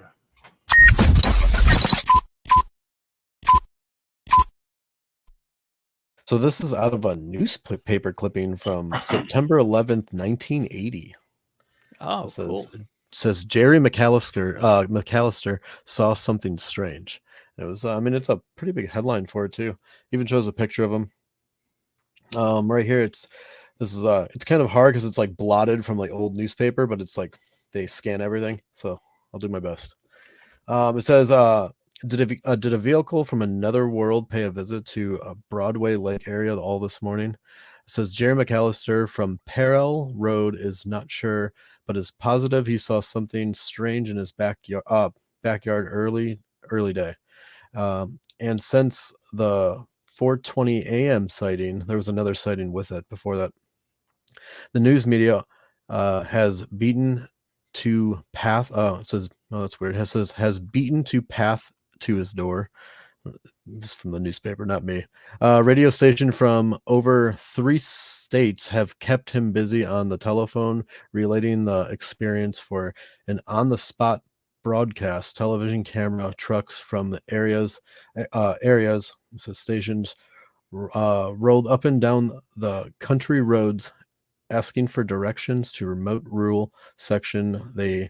As they drive to McAllister's home, McAllister has never one to believe in UFOs. Sightings. Sorry, it's the writing so small on this.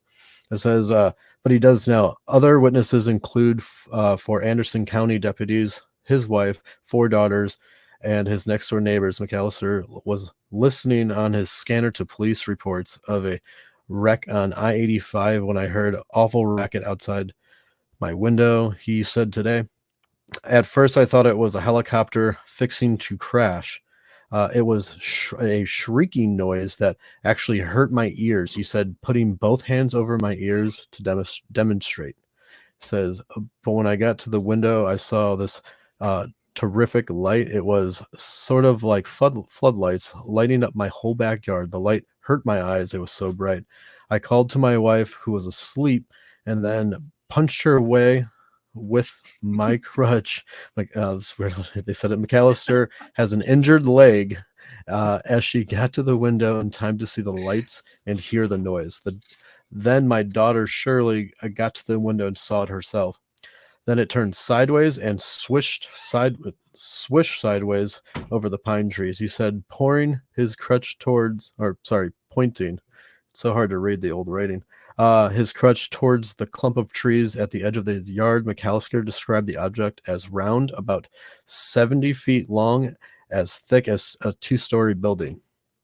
All around the edges of the big object were big bright lights. Across the center of it was a row of square windows that were lighting up too, he said. He estimates the object was about 25 feet in his backyard, above his backyard, when he sighted it, and it hovered there for approximately 3 minutes. McAllister compared the action of the saucer-like object to a plate whirling on a stick in a balancing act. It swiveled like it was winding down and might fall. Then it turned to its side and swished away, making a purring noise. He said, my wife and daughter Shirley saw it before it moved higher up into the sky, where it stayed for about 2 hours. Says McAllister called the sheriff's department to report it. At first, I think they thought it was a prank, but then when they got here, one of them said, "Mister, we're sorry," and they stayed out there for over an hour looking at it too. So that's pretty interesting. Yeah. You don't hear much of that either, and especially when they came out and were watching it with them. Yeah. Became a community long event. story. Huh? Became a community event. Yeah. And there's actually 2 different sightings from 2 different towns for that as well. That's pretty cool. That was in September 11th, 1980. The old stories from, the newspaper just always are special to me, just because, I mean, that was the way to get reports. You know what I mean? That was the way to get your information out. The only way. I mean, for the most part. Yeah.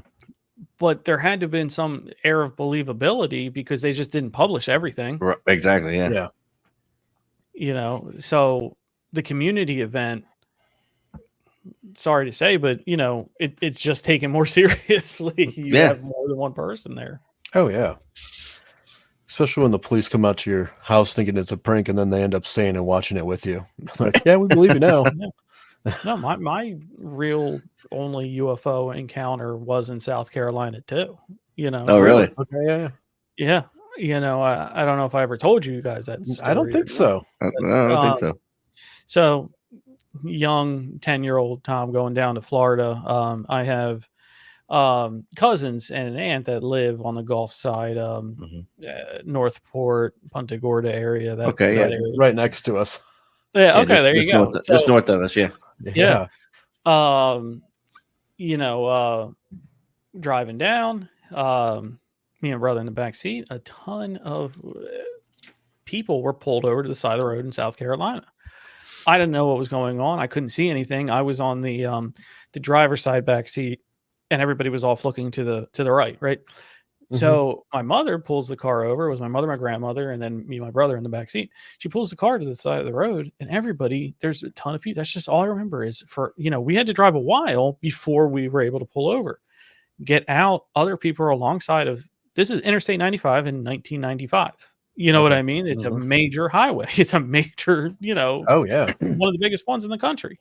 So we get out, and they're like, look right over there.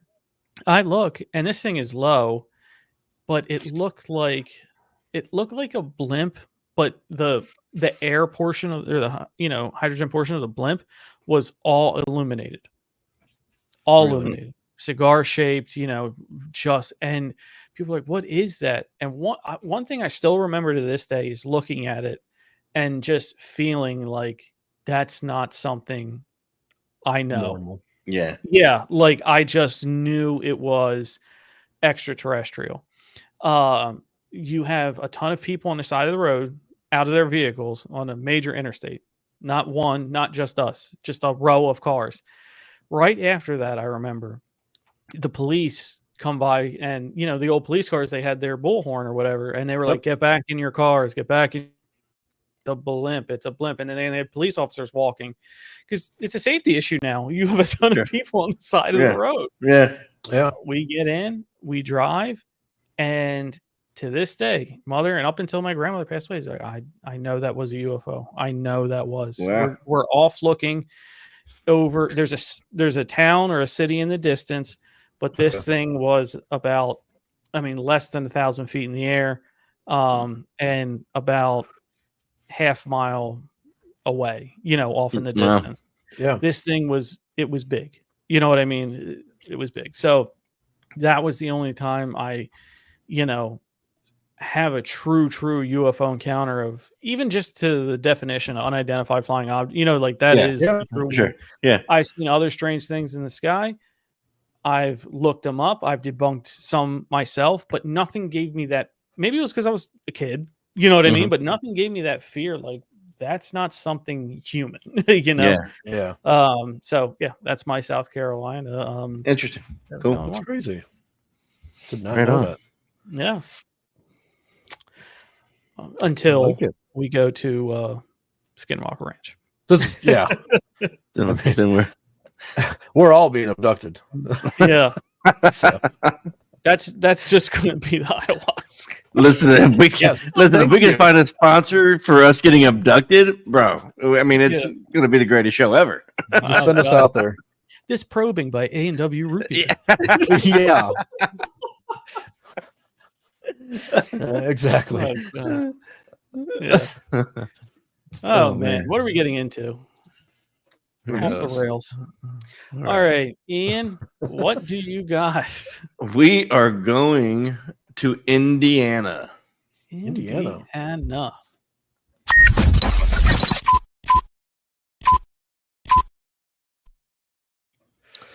So the date was October 9th, 1973, and it was pretty much just another low-key autumn evening in east central Indiana. The sun had long gone down, and 911 dispatch operators were settled into their night shifts, expecting nothing out of the ordinary tonight. Suddenly, a strange call came in. Someone in Delaware County saw something bizarre in the sky. And then one call turned into two, and two turned into three. Soon enough, Delaware County found itself plunged into one of the most credible mass UFO sightings in Indiana, as well as the entirety of the Midwest. Muncie, Indiana is your average cute small town, and it always has been. Well, except for this one night anyway. To back up more than 700 calls from terrified residents, Ball State University students and staff confirmed that there was something visible in the skies by telescope. In Fort Wayne, folks at an airfield determined that there was a strange blip on radar, plain as day, only right now it was not day, and this was a problem. It was tough to see the craft or whatever the thing was in its entirety. Witnesses described a red, white, and blue revolving light that dipped incredibly close to the ground on several occasions. Local law enforcement was dispatched to check everything out, and they too had some truly bizarre experiences that night. They tracked the thing in the sky for hours, watching it light up, dim down, fly higher, fly lower, etc. Many of the maneuvers it made were too fast for known aircraft to have pulled off at that time. Indiana wouldn't even be the only state to cite this bizarre craft in the air. Within minutes of the calls tapering to a stop in Indiana, they began again in Ohio. Several people on the ground that night claimed to have had some sort of close encounter with the thing, and they insist it was not of this earth. October 1973 ended up being a wild one for UFOs. The sightings on the 9th of October was just the beginning. There were so many compelling reports in 1973 was nicknamed the UFO invasion. Of course, no official explanation for any of these sightings on this night existed. Naysayers often cite unknown to the public at the time aircraft as being the most obvious explanation for this blip, but no further UFO sightings in Indiana or the Midwestern states come close to the sheer size of this one, with more than 700 official reports called in. It's simply incredibly difficult to hand wave it all away as some strange coincidence. If anything, 2023 has been entirely that's just a bunch of nonsense. So yeah, so 700 people is a credible sighting of something. Sure. I mean, you got law enforcement, you got people from the airport, you got radars, you got a whole college full of kids and staff. And they're very patriotic because they're red, white, and blue, so that's cool. But yeah, that's pretty wild. That's a wild story. That definitely is a credible one. And one thing you said in there too that really got my ears going is that it was over several hours. Yes. Which means you have time to call to your local Air Force bases. You have time to call to your local airports and be like, you have anything in the sky? You have anything in the sky? You know what I mean? So the fact that nobody came out and said, guys, this is a training exercise. Guys, this is us. that. It's cool. I mean, apart from the 700, because that's already credible. Even if you take that out of it, that part too makes it a very credible story. Yeah. There is a picture. I wish I could share it. There is a picture, and it looks like a disc with a little top hat on it. I mean, that's what it looks like. And it's when you blow it up, it's like a picture of a drawing or a picture of a picture. No, it's a picture. It's the actual picture blown up. I mean, it's what town was it? Muncie. It is Muncie. And what year? October 9th, 1973. Just from that date, you'll probably be able to pull it. Yeah. With the story being 700 people saw it, I'm sure. That's a lot of people, man. Yeah. Not just two people. And people in Fort Wayne. And it covered 2 states. We're talking about it went down into Ohio.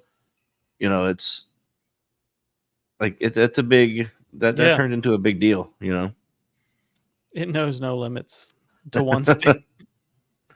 It says, "I care not for your 50 states. I will be in 2." Nobody wants to stay in Indiana. They're just paddling through. So true. Invasion. Yeah, I'm not seeing a picture. And I wish it's. Why don't you share the link or copy the link and send it in the private chat? I'll grab it real quick. Oh, let's see here. Share link copied. Private chat. But you said this is like a saucer? Looks like a saucer with like a little top hat on. I shared it. It should be enough for you. I see. Let me you have to scroll down. It's like the 3rd or 4th picture. On like the water. Yeah, yep. And with how low it got to the ground, they said. Yeah, they said it was touching the ground at some points. So there. Oh, Yeah, there it is. I mean, that's a lot of people are going to see that on that coast right there. Yeah. I I mean, look at the town back here. It's all lit Yeah. up. Everyone's still up. Yeah. Now Unless the small circle, it's not very defined. Obviously, they blew it up, but yeah. yeah, Still. it's Seen it that's from an that interesting story. distance with that picture. Imagine the people that are over that or under that, what they're seeing. You're talking Yeah. 700 people. I mean, that's a massive Again, sighting. You know.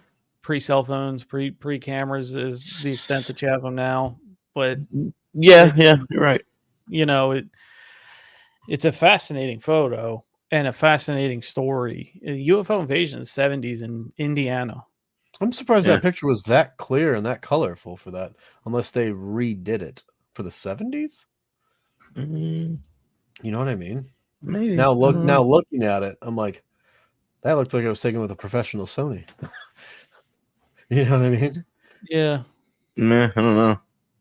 No, you're right. I mean, it's a pretty clear picture for the time, sure. For 70s, because they didn't even have. I mean, For 70. I mean, you're talking early 70s too, 1973. unless they're just using it as a reference. It might be a reference, or at the University, Ball State, they could have had Re-enhanced it. Yeah, they could have had good stuff, good. I mean, Oh, obviously, it's not that's going to true. be this, Sure. like what we Yeah. have, but they might a stationary image over the water. And you're right, Yeah. it probably did it was blown up anyway, so they had to have retouched it at some point. Yeah. They might have done that.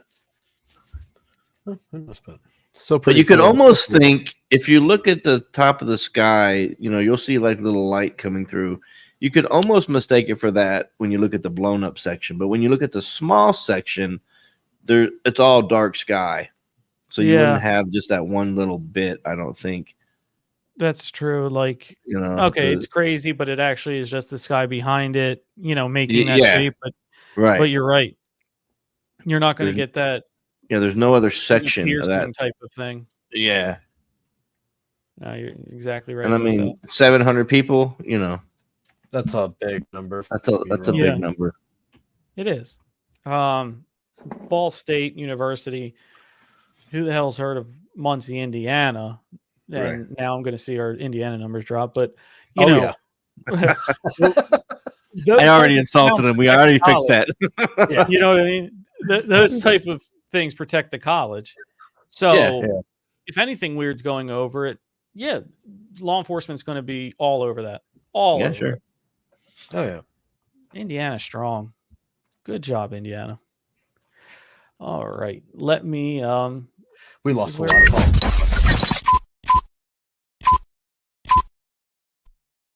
I'm going to provide a new spin on an old classic. We're going Mothman here, guys.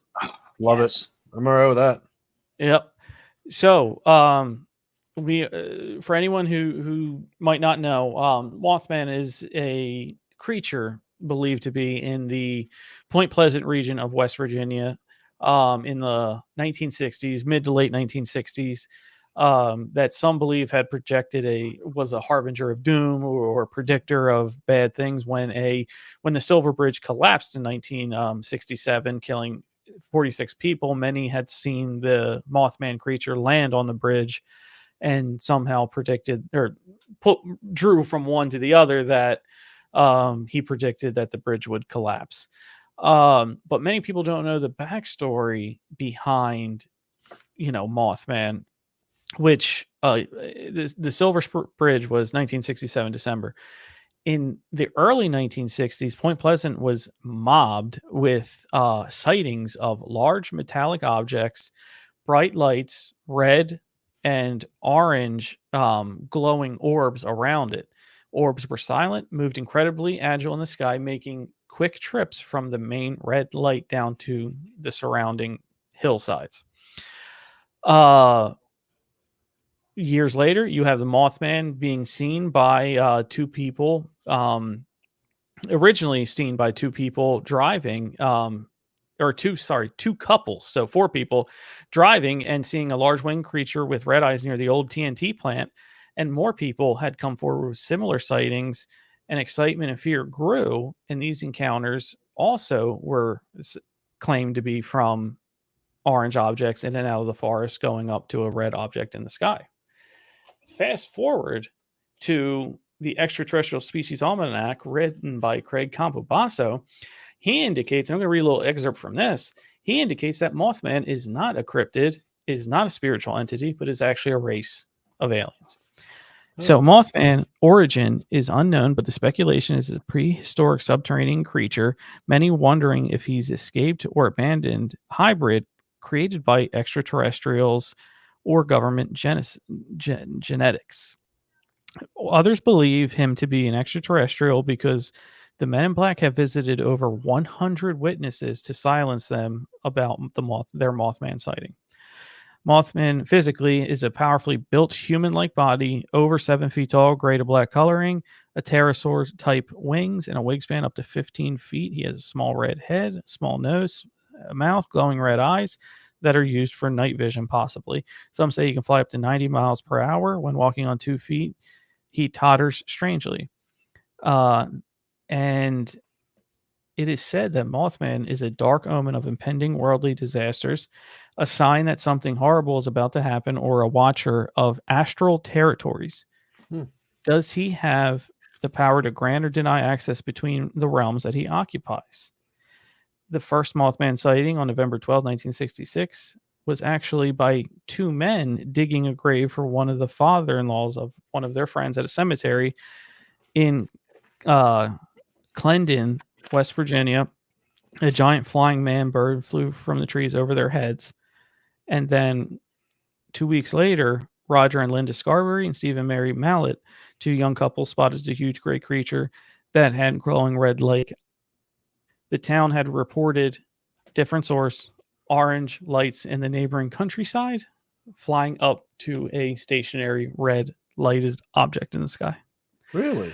Wow. So I'm going to propose the theory that Mothman, in lieu of being the cryptid that lives in Point Pleasant, was actually an extraterrestrial visitor for reasons unknown. And that's West Virginia. Okay. I can see it. I could see it. I like the cryptid idea better.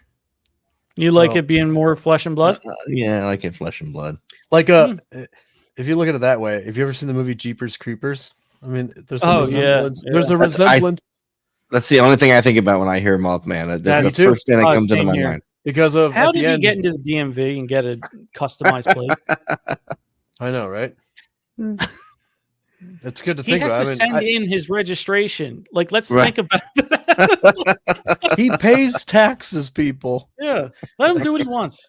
But at the end of it, he has like a wingspan at the end of it when he puts them out. He does, his wings. Yes, So yes. it makes you think of that, like in it being that kind of area, like just country, just it's creepy. It is. It is. Mothman. I like, Ian, I'm with you. I like the idea of the cryptid better. Far as, interdimensional, but here based on Earth. Yeah. But when I was doing West Virginia, it all kept pointing me to, let's take a look at this theory. That's an interesting. I mean, it's an interesting theory. I mean, if you really wanted to dive into it, and like that's an interesting theory for sure. Yeah, but I do like the cryptid, version. The way better. We've always been told. Yeah, Yeah, that's what it is. I'm not going to deny Richard Gere. Like you could. You mortal. Like you could. Just a man too. Tyler, bring us home strong, because it's a long one. Do we have enough time, since it's going to be over 2 hours? It'll be okay if. Okay, I don't know if hold it. Yeah. No, I just wanted to make sure. We don't have anybody up next, if that's what you mean. Oh, I always thought we did. So that's why I was like, 2 hours. Nicole moved to 10. Oh, okay. Well, then let her fly, bro. There we go. We're going to Iowa. Iowa. Let's do Iowa. Getting there, getting there, getting there, getting there, getting there, getting there. It's a long trip from Iowa to West Virginia. It Not is. from Indiana. I just, Right next to Indiana. I don't have Iowa on here. Wow. I missed one state. Is that the abbreviation is it IA or IO?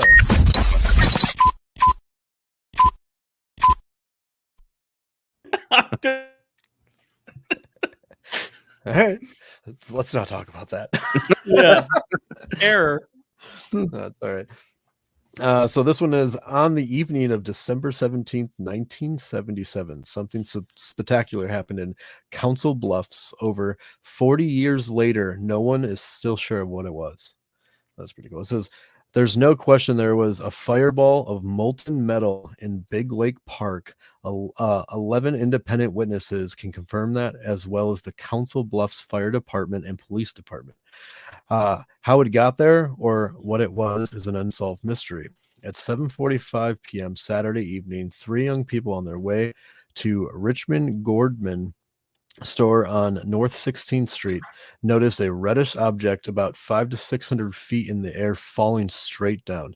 It disappeared behind the trees of Big Lake Park, followed by a flash of bluish white light and 2 arms of fire shooting over 10 feet in the air, suggesting an impact.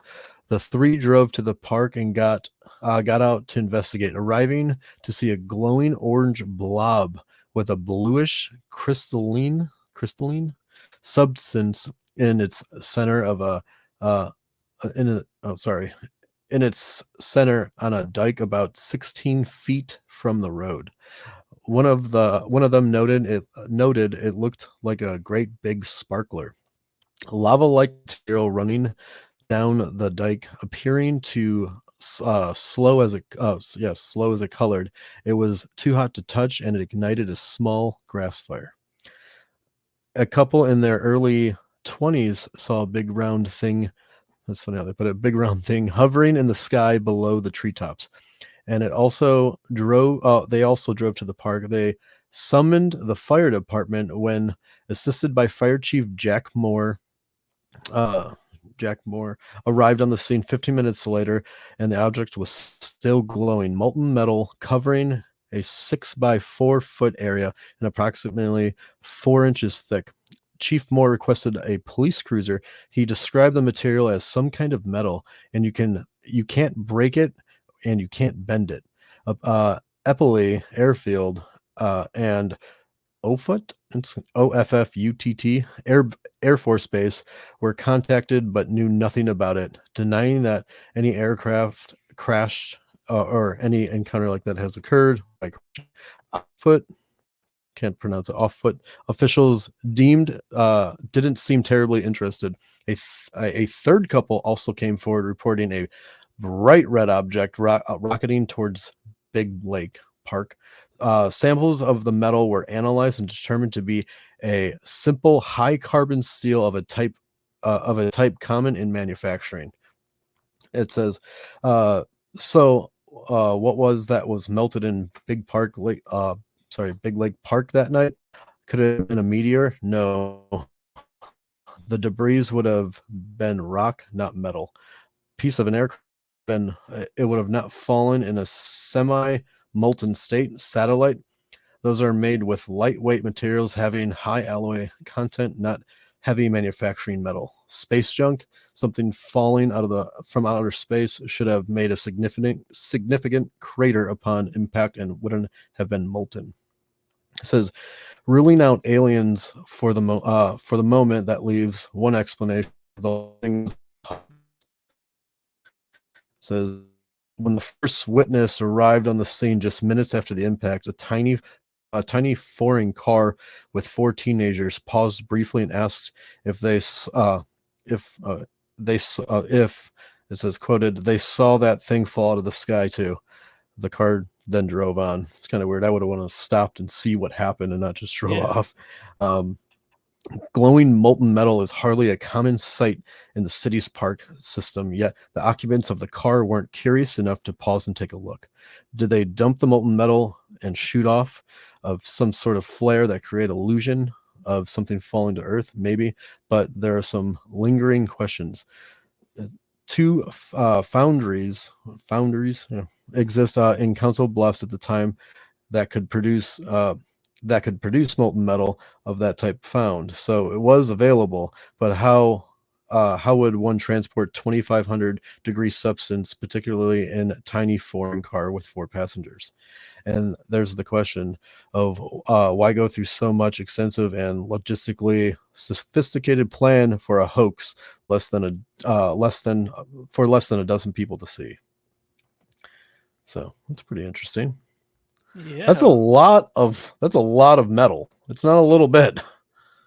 6 by 4 feet, 4 inches. Well, aren't there meteorites that are pretty much like iron and metal that that they're not just rock? Like some you of can them put a magnet to a meteorite, right? Am I wrong? Yeah, you could. Yeah, no, a lot of them are like, depending on what they're made of, obviously, but a lot of them are like heavy iron and they're like made that. of elements. Yeah. And that's exactly. how we get our element. Periodic table.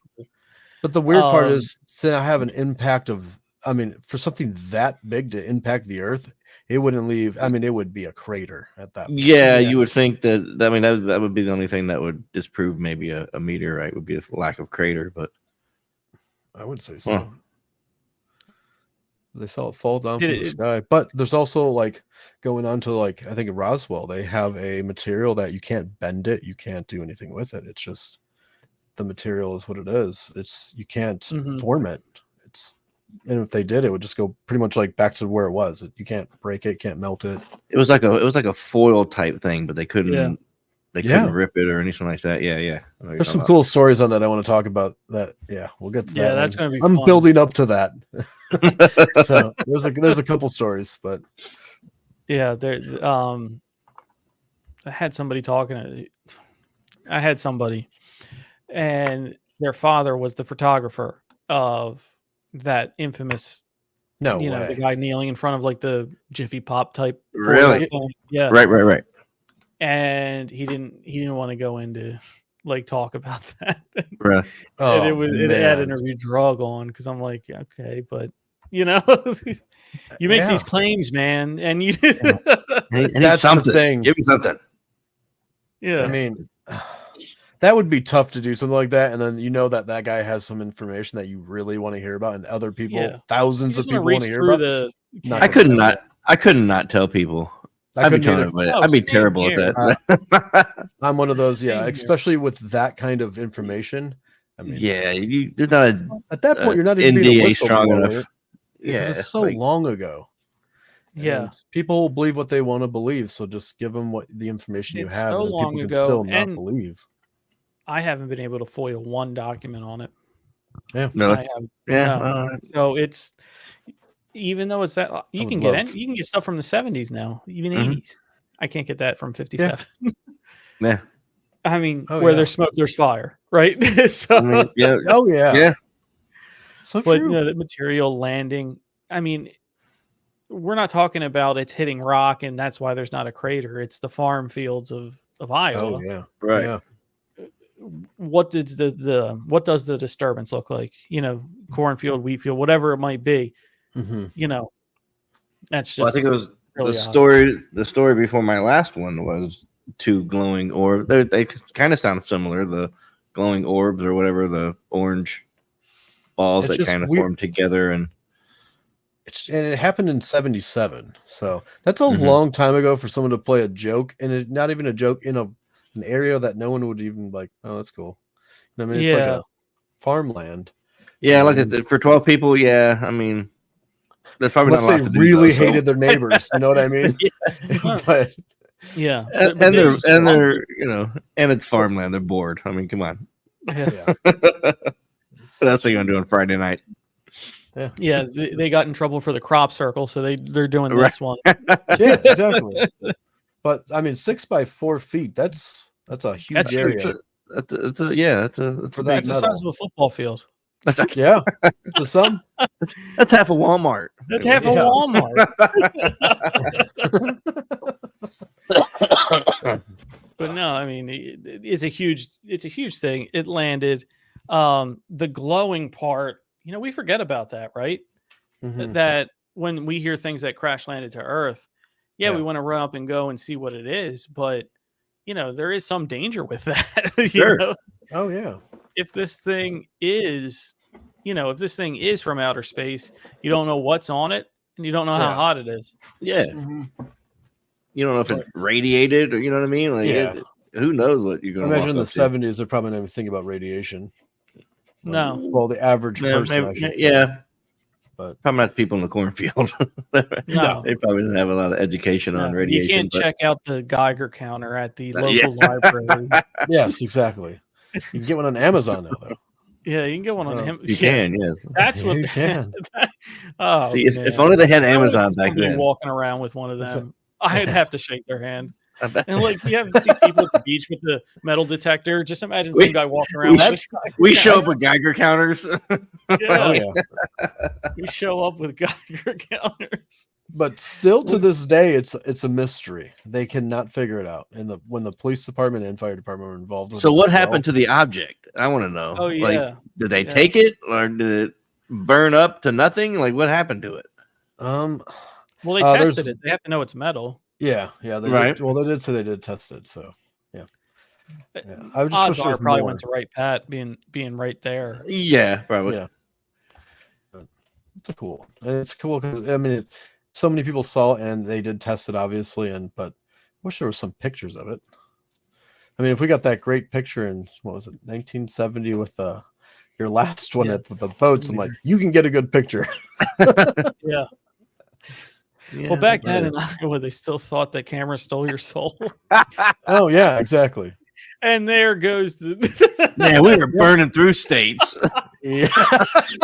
We're going to be 50 popular in states, the 50 grudges. Dominican. We're just going to name it that. We're going to be popular in Japan and the Dominican Republic. That's it. Yeah. That's the only place we haven't hit yet. But hold on, we're Well, getting I was just about to blow one of them up.